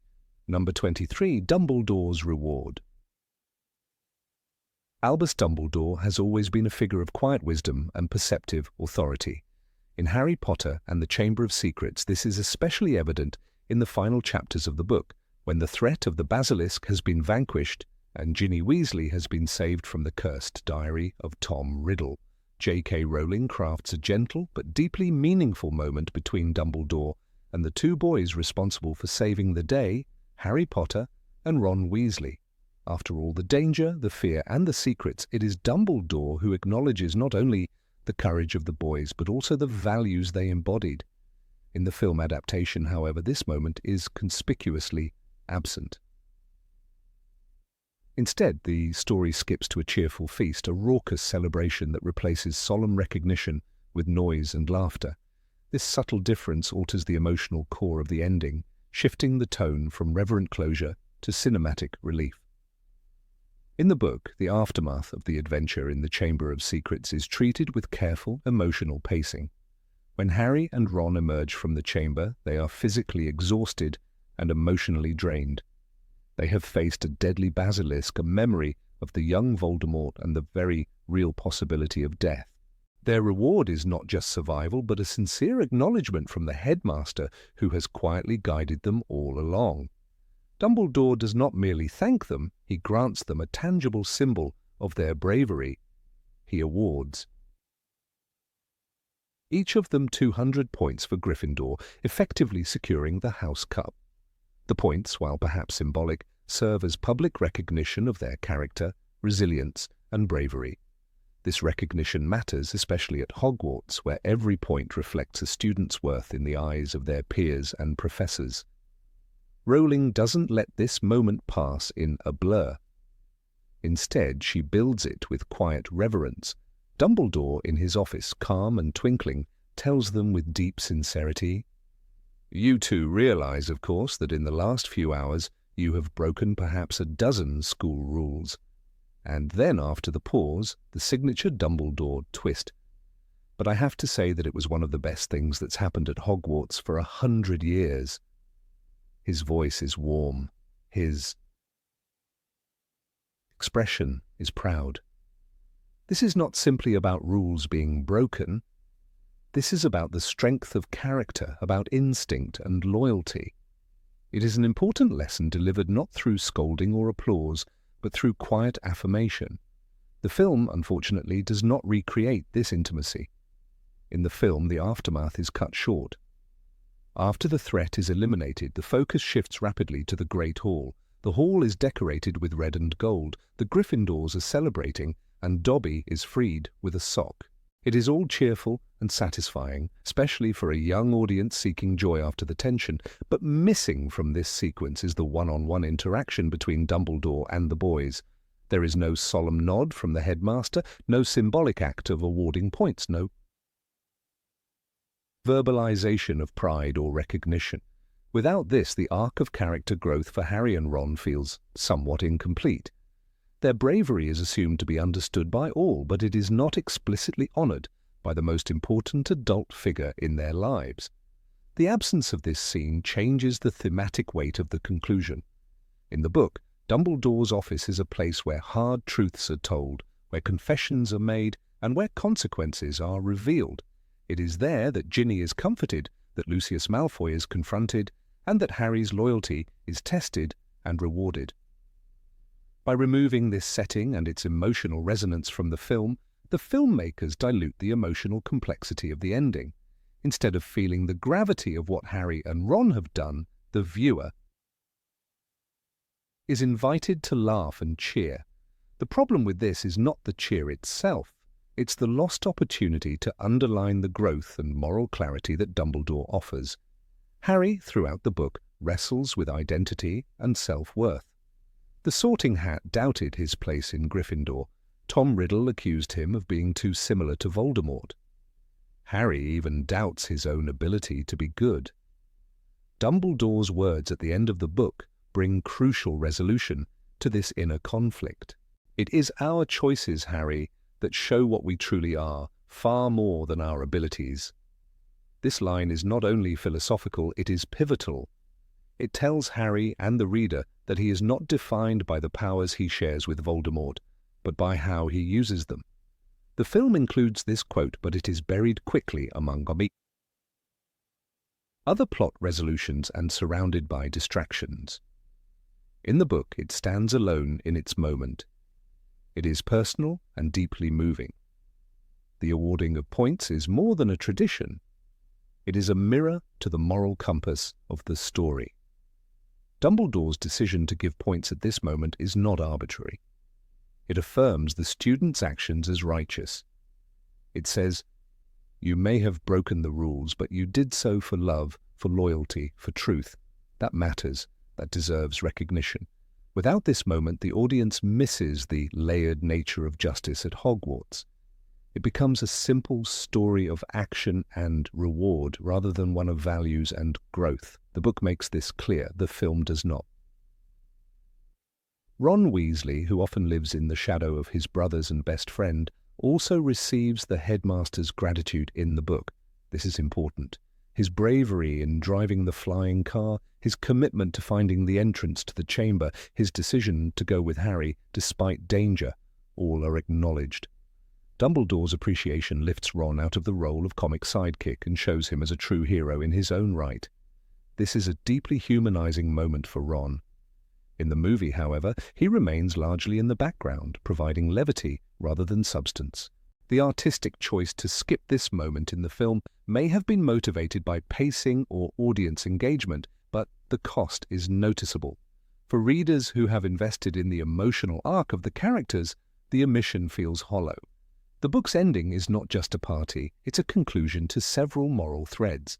It's where truths are revealed, where characters are affirmed, where Hogwarts becomes more than a magical school. It becomes a place of mentorship, growth, and redemption. Ginny's trauma is also better addressed in the book. She is brought to Dumbledore's office. She is comforted. Her parents are summoned. The seriousness of what happened to her is acknowledged. This underscores the danger of the diary, the power of Voldemort, and the consequences of secrecy. In the film, she simply appears at the feast, smiling and safe. The psychological depth of her experience is lost. Dumbledore's presence in the book helps frame her rescue not as an action-adventure victory, but as a moral salvation. The Great Hall feast in the film is visually stunning, full of warmth and laughter, but the book's quieter, more thoughtful reward scene adds emotional closure. It is there that we see not just triumph, but reflection. It is there that Harry learns what it means to be different from Voldemort. It is there that Ron is treated as a hero, and it is there that Dumbledore, the quiet architect of moral education, imparts his final lesson. Bravery must be seen, named and rewarded, not with gold or applause, but with wisdom and respect.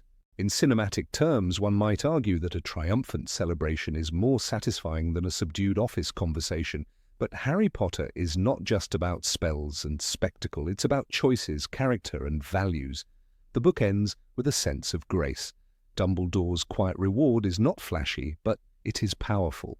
It tells Harry that he is not alone, that his pain is seen, and that his choices matter.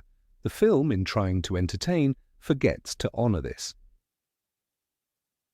Ultimately, the missing reward scene is not just a lost few pages, it's a lost piece of character development.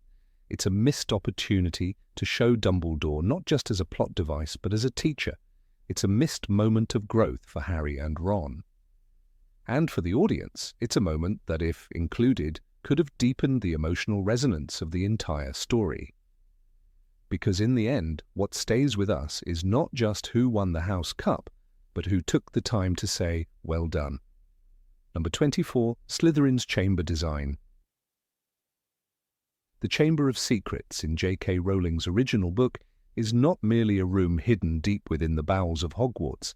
It is a living relic of Salazar Slytherin's dark legacy. The book describes it in chilling detail as a long, dimly lit hall stretching far beyond what the eye could grasp, flanked on both sides by monumental columns entwined with serpentine carvings. These stone serpents seem to watch Harry's every move as if enchanted by the sinister will of their master.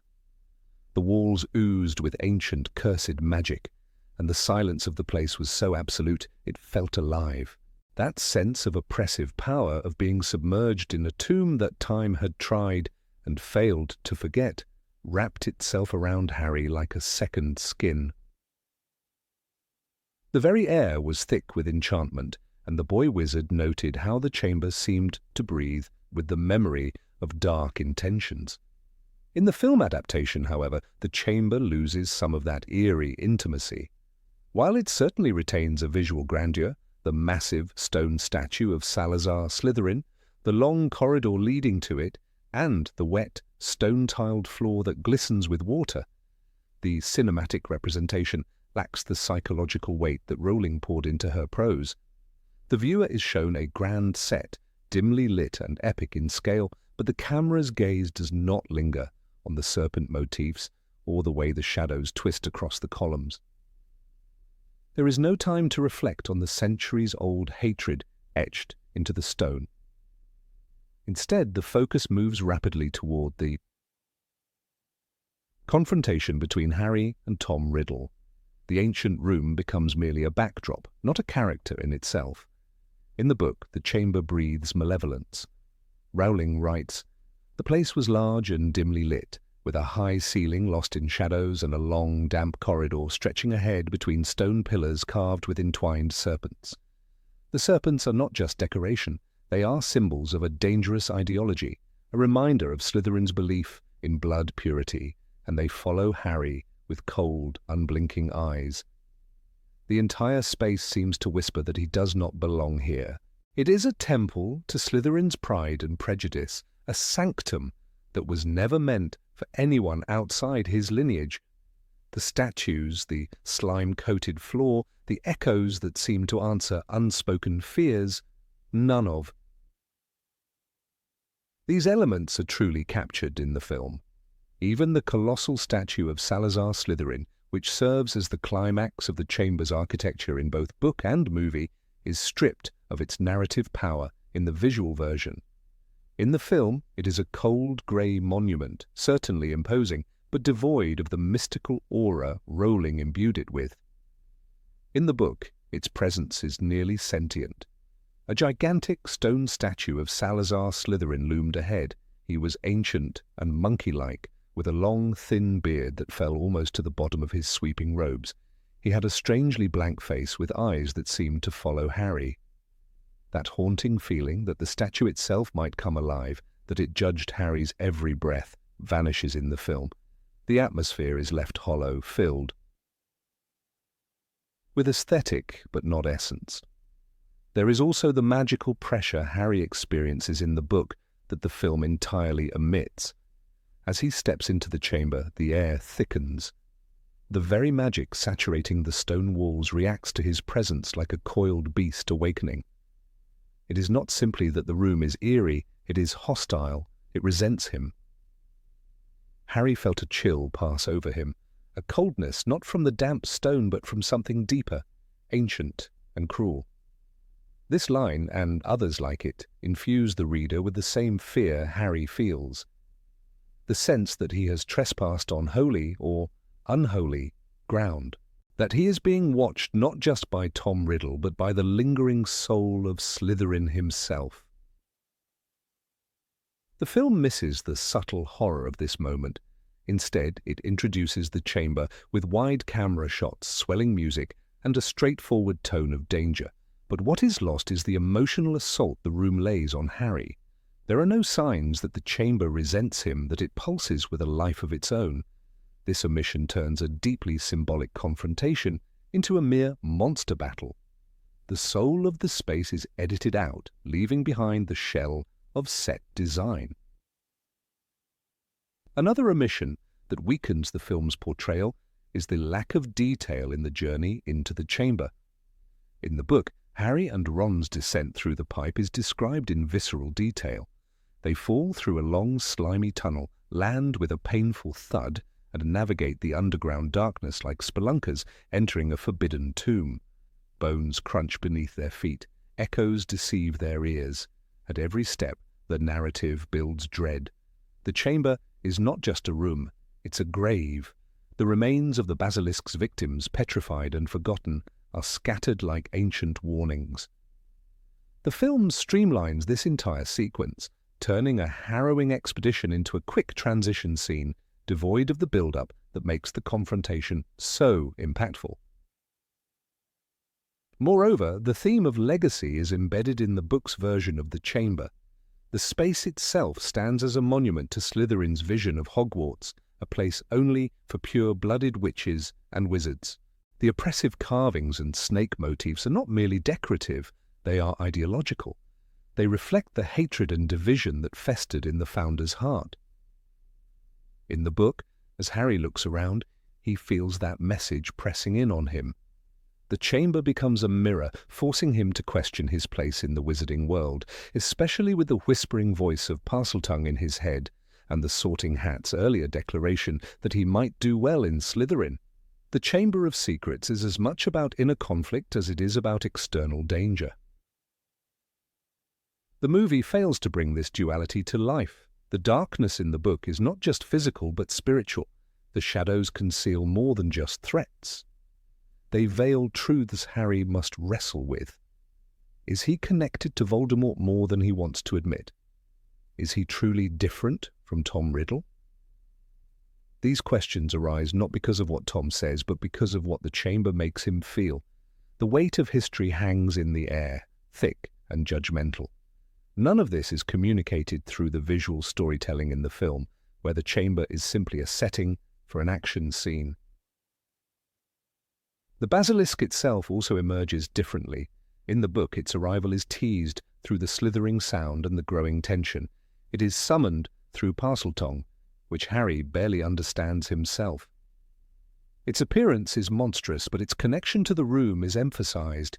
It is the chamber's guardian, its weapon. The film shows the creature well visually, but disconnects it from the mythos of the room. The sense that it is an extension of Slytherin's will and that the chamber is its home is only weakly implied. Even the moisture and slime that cling to every surface in the book give the chamber an ancient, diseased feel. Everything is damp with history, poisoned with prejudice. Rowling paints the space as rotting with forgotten power. The floor was wet and the sound of dripping echoed around the chamber, like the slow heartbeat of something vast and unseen. The film version does include the water, but it feels decorative rather than oppressive. The set is clean, too symmetrical, too designed. It lacks the organic decay that would suggest this place has been hidden for 1,000 years, slowly festering in silence. When Harry finally defeats the basilisk, the book allows the chamber to respond with silence, not relief, but a cold acknowledgement. The place remains haunted. The statue of Slytherin still looms.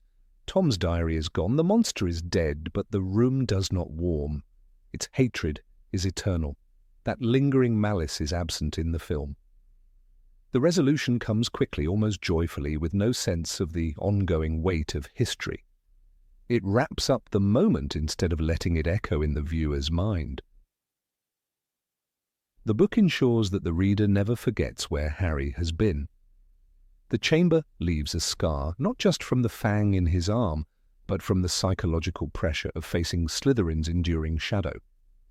The film, in its rush to reach the next dramatic beat, sacrifices this haunting aftermath. It robs the viewer of the quiet dread that follows Harry out of the chamber. Rowling's prose ensures that even after the door seals behind him, the memory of that place lingers like a curse. Number 25, Gilderoy Lockhart's Amnesia. Gilderoy Lockhart was a man who built his life on illusion. Draped in the glossy armor of celebrity, he dazzled witches and wizards alike with tales of daring exploits, all of which were stolen from others. His immaculate hair, shining teeth, and endless supply of self-promotional books created a persona too carefully curated to be real. In Harry Potter and the Chamber of Secrets, this fragile mask finally shattered, and it shattered in the most poetic, ironic way possible, not by the hand of a dark wizard, but through his own wand, his own spell, and his own vanity.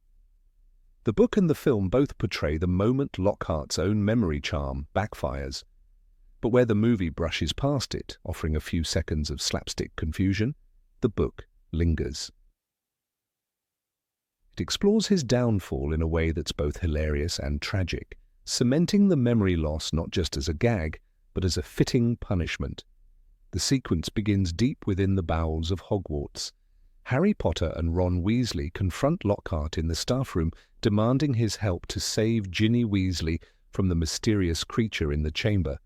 The professor, ever the coward behind the facade, attempts to flee. In the ensuing chaos, he seizes Ron's wand and casts Obliviate, intending to wipe the boy's memories.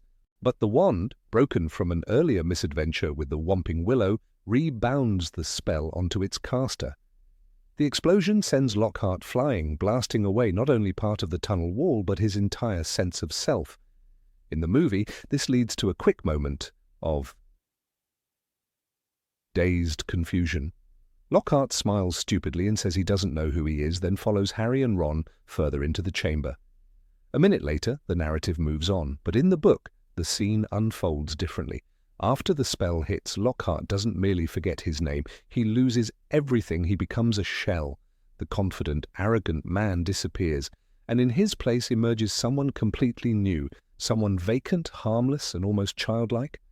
J.K. Rowling writes, "Hello," he said, uncertainly. "Odd sort of place this, isn't it? Do you live here?" This line is not just for laughs, it underscores the depth of his memory emotional loss. He doesn't recognize the school, the students, or even the concept of what's happening around him. This isn't a temporary daze, it's total erasure. And for a man whose entire life was a lie carefully built on stolen memories, the loss of memory is not just poetic, it's cosmic justice. As the trio moves deeper into the chamber, Lockhart continues to behave like a tourist in his own life. He marvels at everything with childlike wonder. "Amazing! This is just like magic!" he exclaims, completely unaware of the absurdity. Ron is frustrated, Harry is focused on saving Ginny, and Lockhart is obliviously enchanted by the ruins around him. This extended portrayal turns Lockhart into a tragicomic figure. He's still wearing his flamboyant robes, his hair is still perfect. But his mind is gone, and with it, all the lies he ever told. In a way, it's the most honest he's ever been. In the film, Kenneth Branagh plays the character with brilliance, but the screenplay gives him little to do once the spell hits. We see him mutter, "Heart of a lion," this one, as he points to Ron, clearly having no idea where he is or what's happening, but the film then forgets him. After Harry enters the inner chamber to face the Basilisk, Lockhart disappears from the narrative. We're told in a brief epilogue that he was sent to St. Mungo's hospital, but we don't see the slow unravelling of his character the way we do in the book. The film uses the moment as a punchline, the book uses it as an epilogue to a life built on fraud. After Harry defeats the Basilisk and Ginny is rescued, the return journey offers one final glimpse into Lockhart's new reality. Still wandering through the tunnels, he remains blissfully unaware of danger.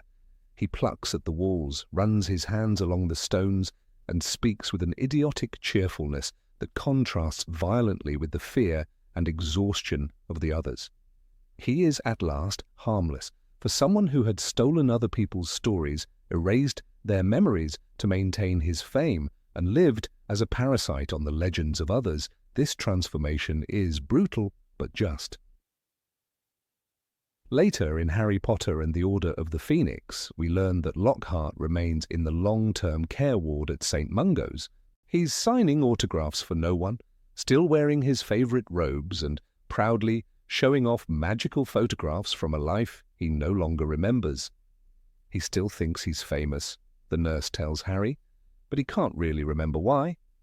This detail, though small, is devastating.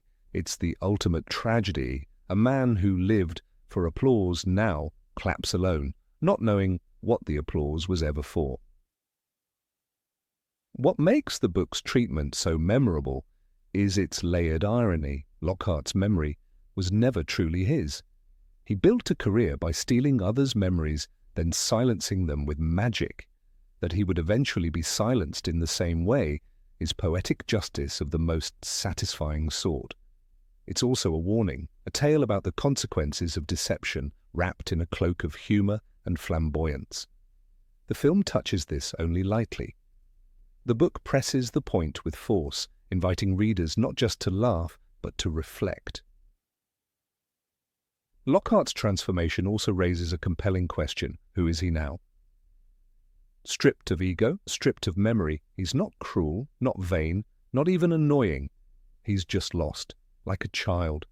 This version of Lockhart is almost pitiable. In the chamber, he asks Ron and Harry if they're here for a tour. He offers to take a photograph. He doesn't understand fear or danger or guilt. He doesn't even understand himself. And yet, oddly, he's happier. The burden of being Gilderoy Lockhart has been lifted, and what remains is innocence. There's something beautiful in that, if also unsettling. J.K. Rowling uses Lockhart's fate to say something subtle about identity. If our sense of self is shaped by memory, then to lose memory is to lose the self. But what happens when the self we lose was never real to begin with? Lockhart's old identity was a performance, a fraud, a costume. Without it, he becomes no one, but also, in a strange way, someone new. Not better, perhaps, but truer. He becomes the man he always pretended to be, harmless, cheerful, and adored. Only now the adoration is imagined, and the charm is empty. There's also a moral message buried beneath the comedy. Lockhart's rise to fame came at the expense of others. He stole heroism. He profited from silence.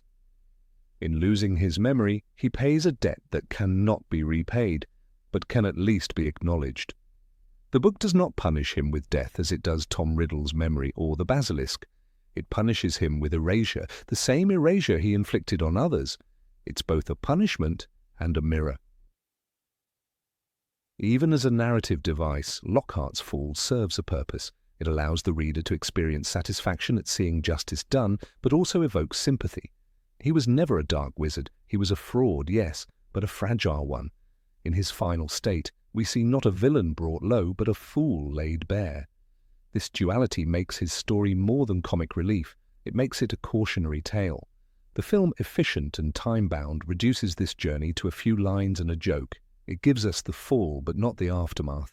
It delivers the punchline, but not the pathos, and in doing so, it misses the deeper resonance of Lockhart's fate.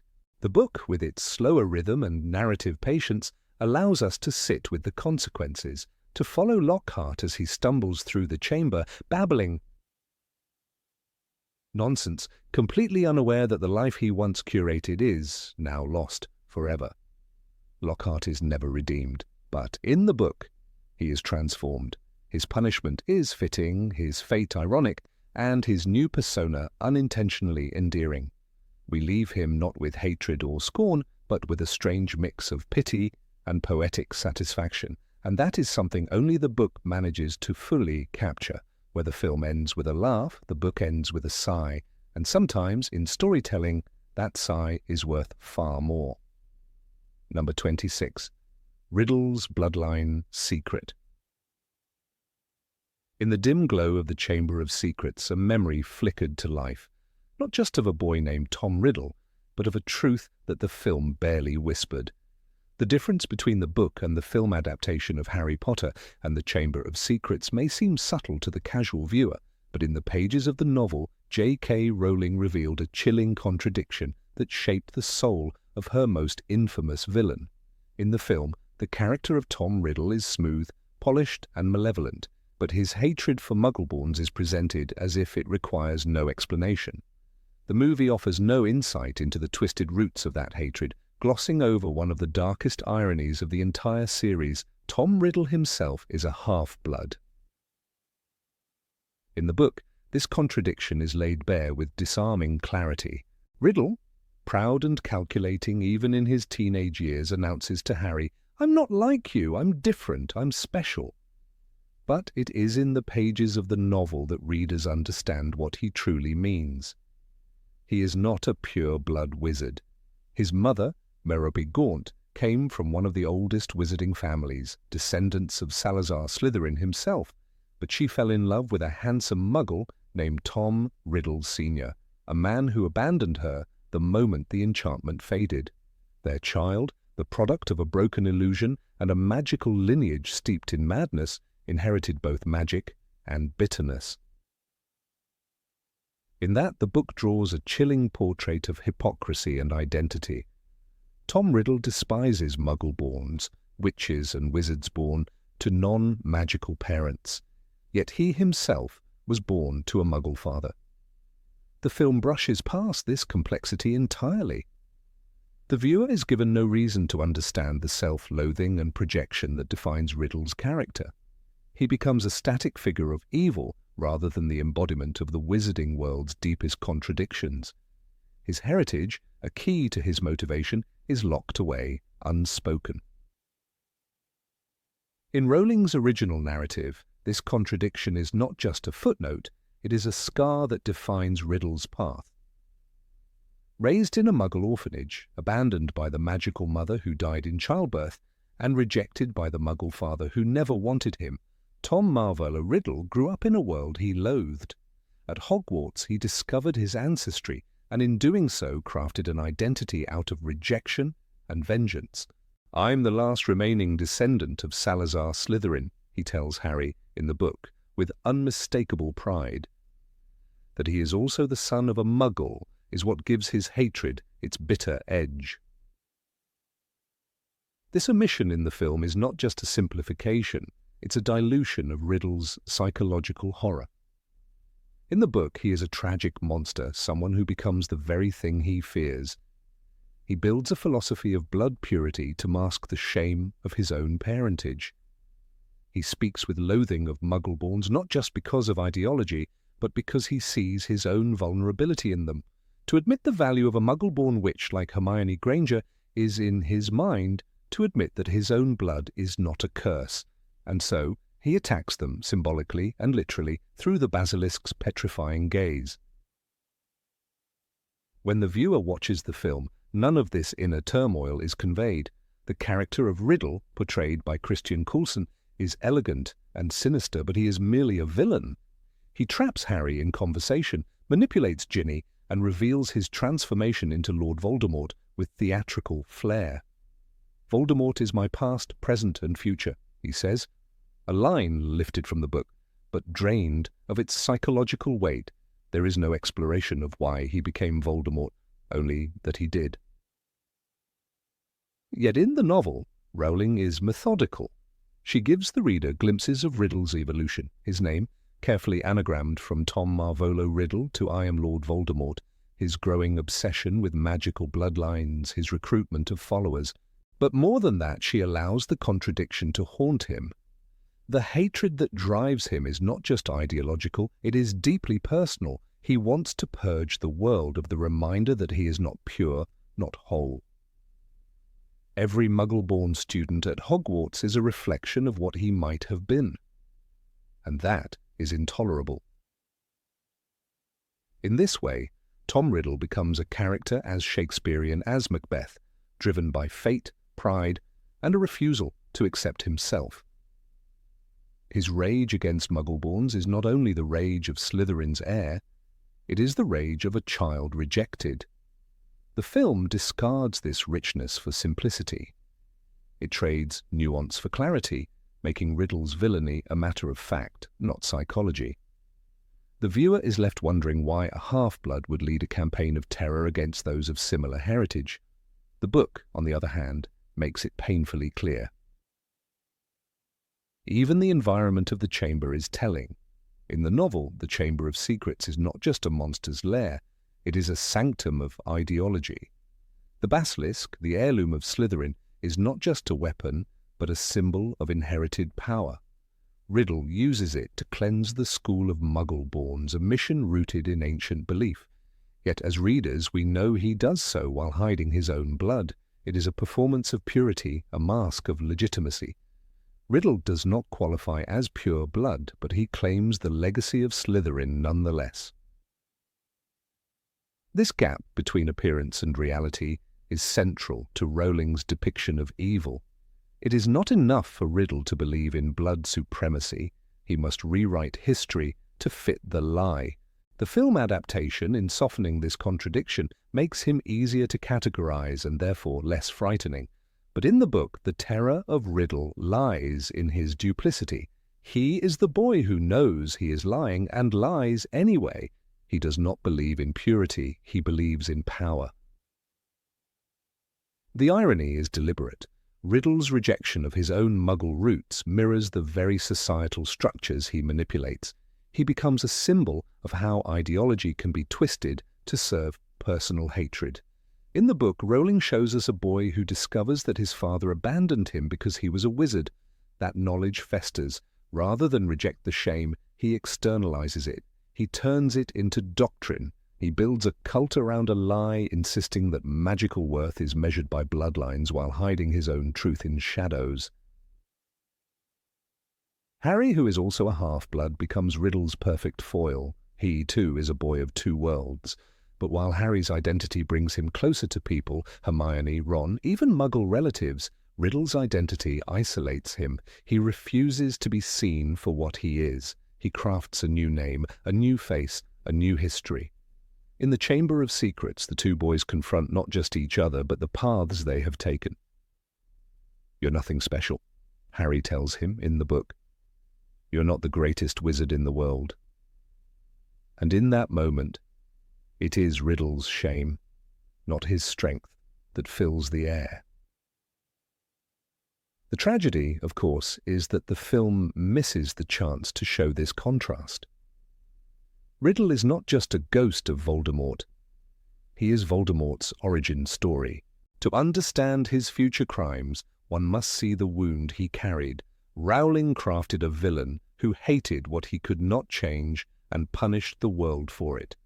The Chamber of Secrets was not just a hiding place, it was a reflection of his psyche, secretive, serpentine, and full of lies. The film, by omitting the truth of his blood, leaves the chamber only half open. That absence reshapes the story. Without Riddle's heritage, his cruelty seems senseless, arbitrary. But in the book, every action he takes is laced with meaning. He targets Muggle-borns not because they threaten wizarding purity, but because they remind him of his own imperfection. He wants them gone so he can believe his lie. That is the darkest part of his legacy, not just what he did, but why he did it. The monster was not the basilisk, it was the belief that a lie, repeated long enough, can become truth. In the pages of the book, Tom Riddle is more than a name in an anagram. He is a mirror cracked down the middle, reflecting the twin horrors of rejection and power.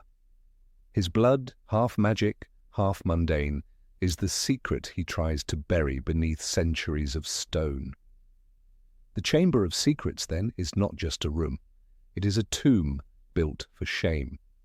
And in leaving that tomb untouched, the film adaptation seals away one of the most important keys to understanding Voldemort's rage, the tragedy of being born what he hated most.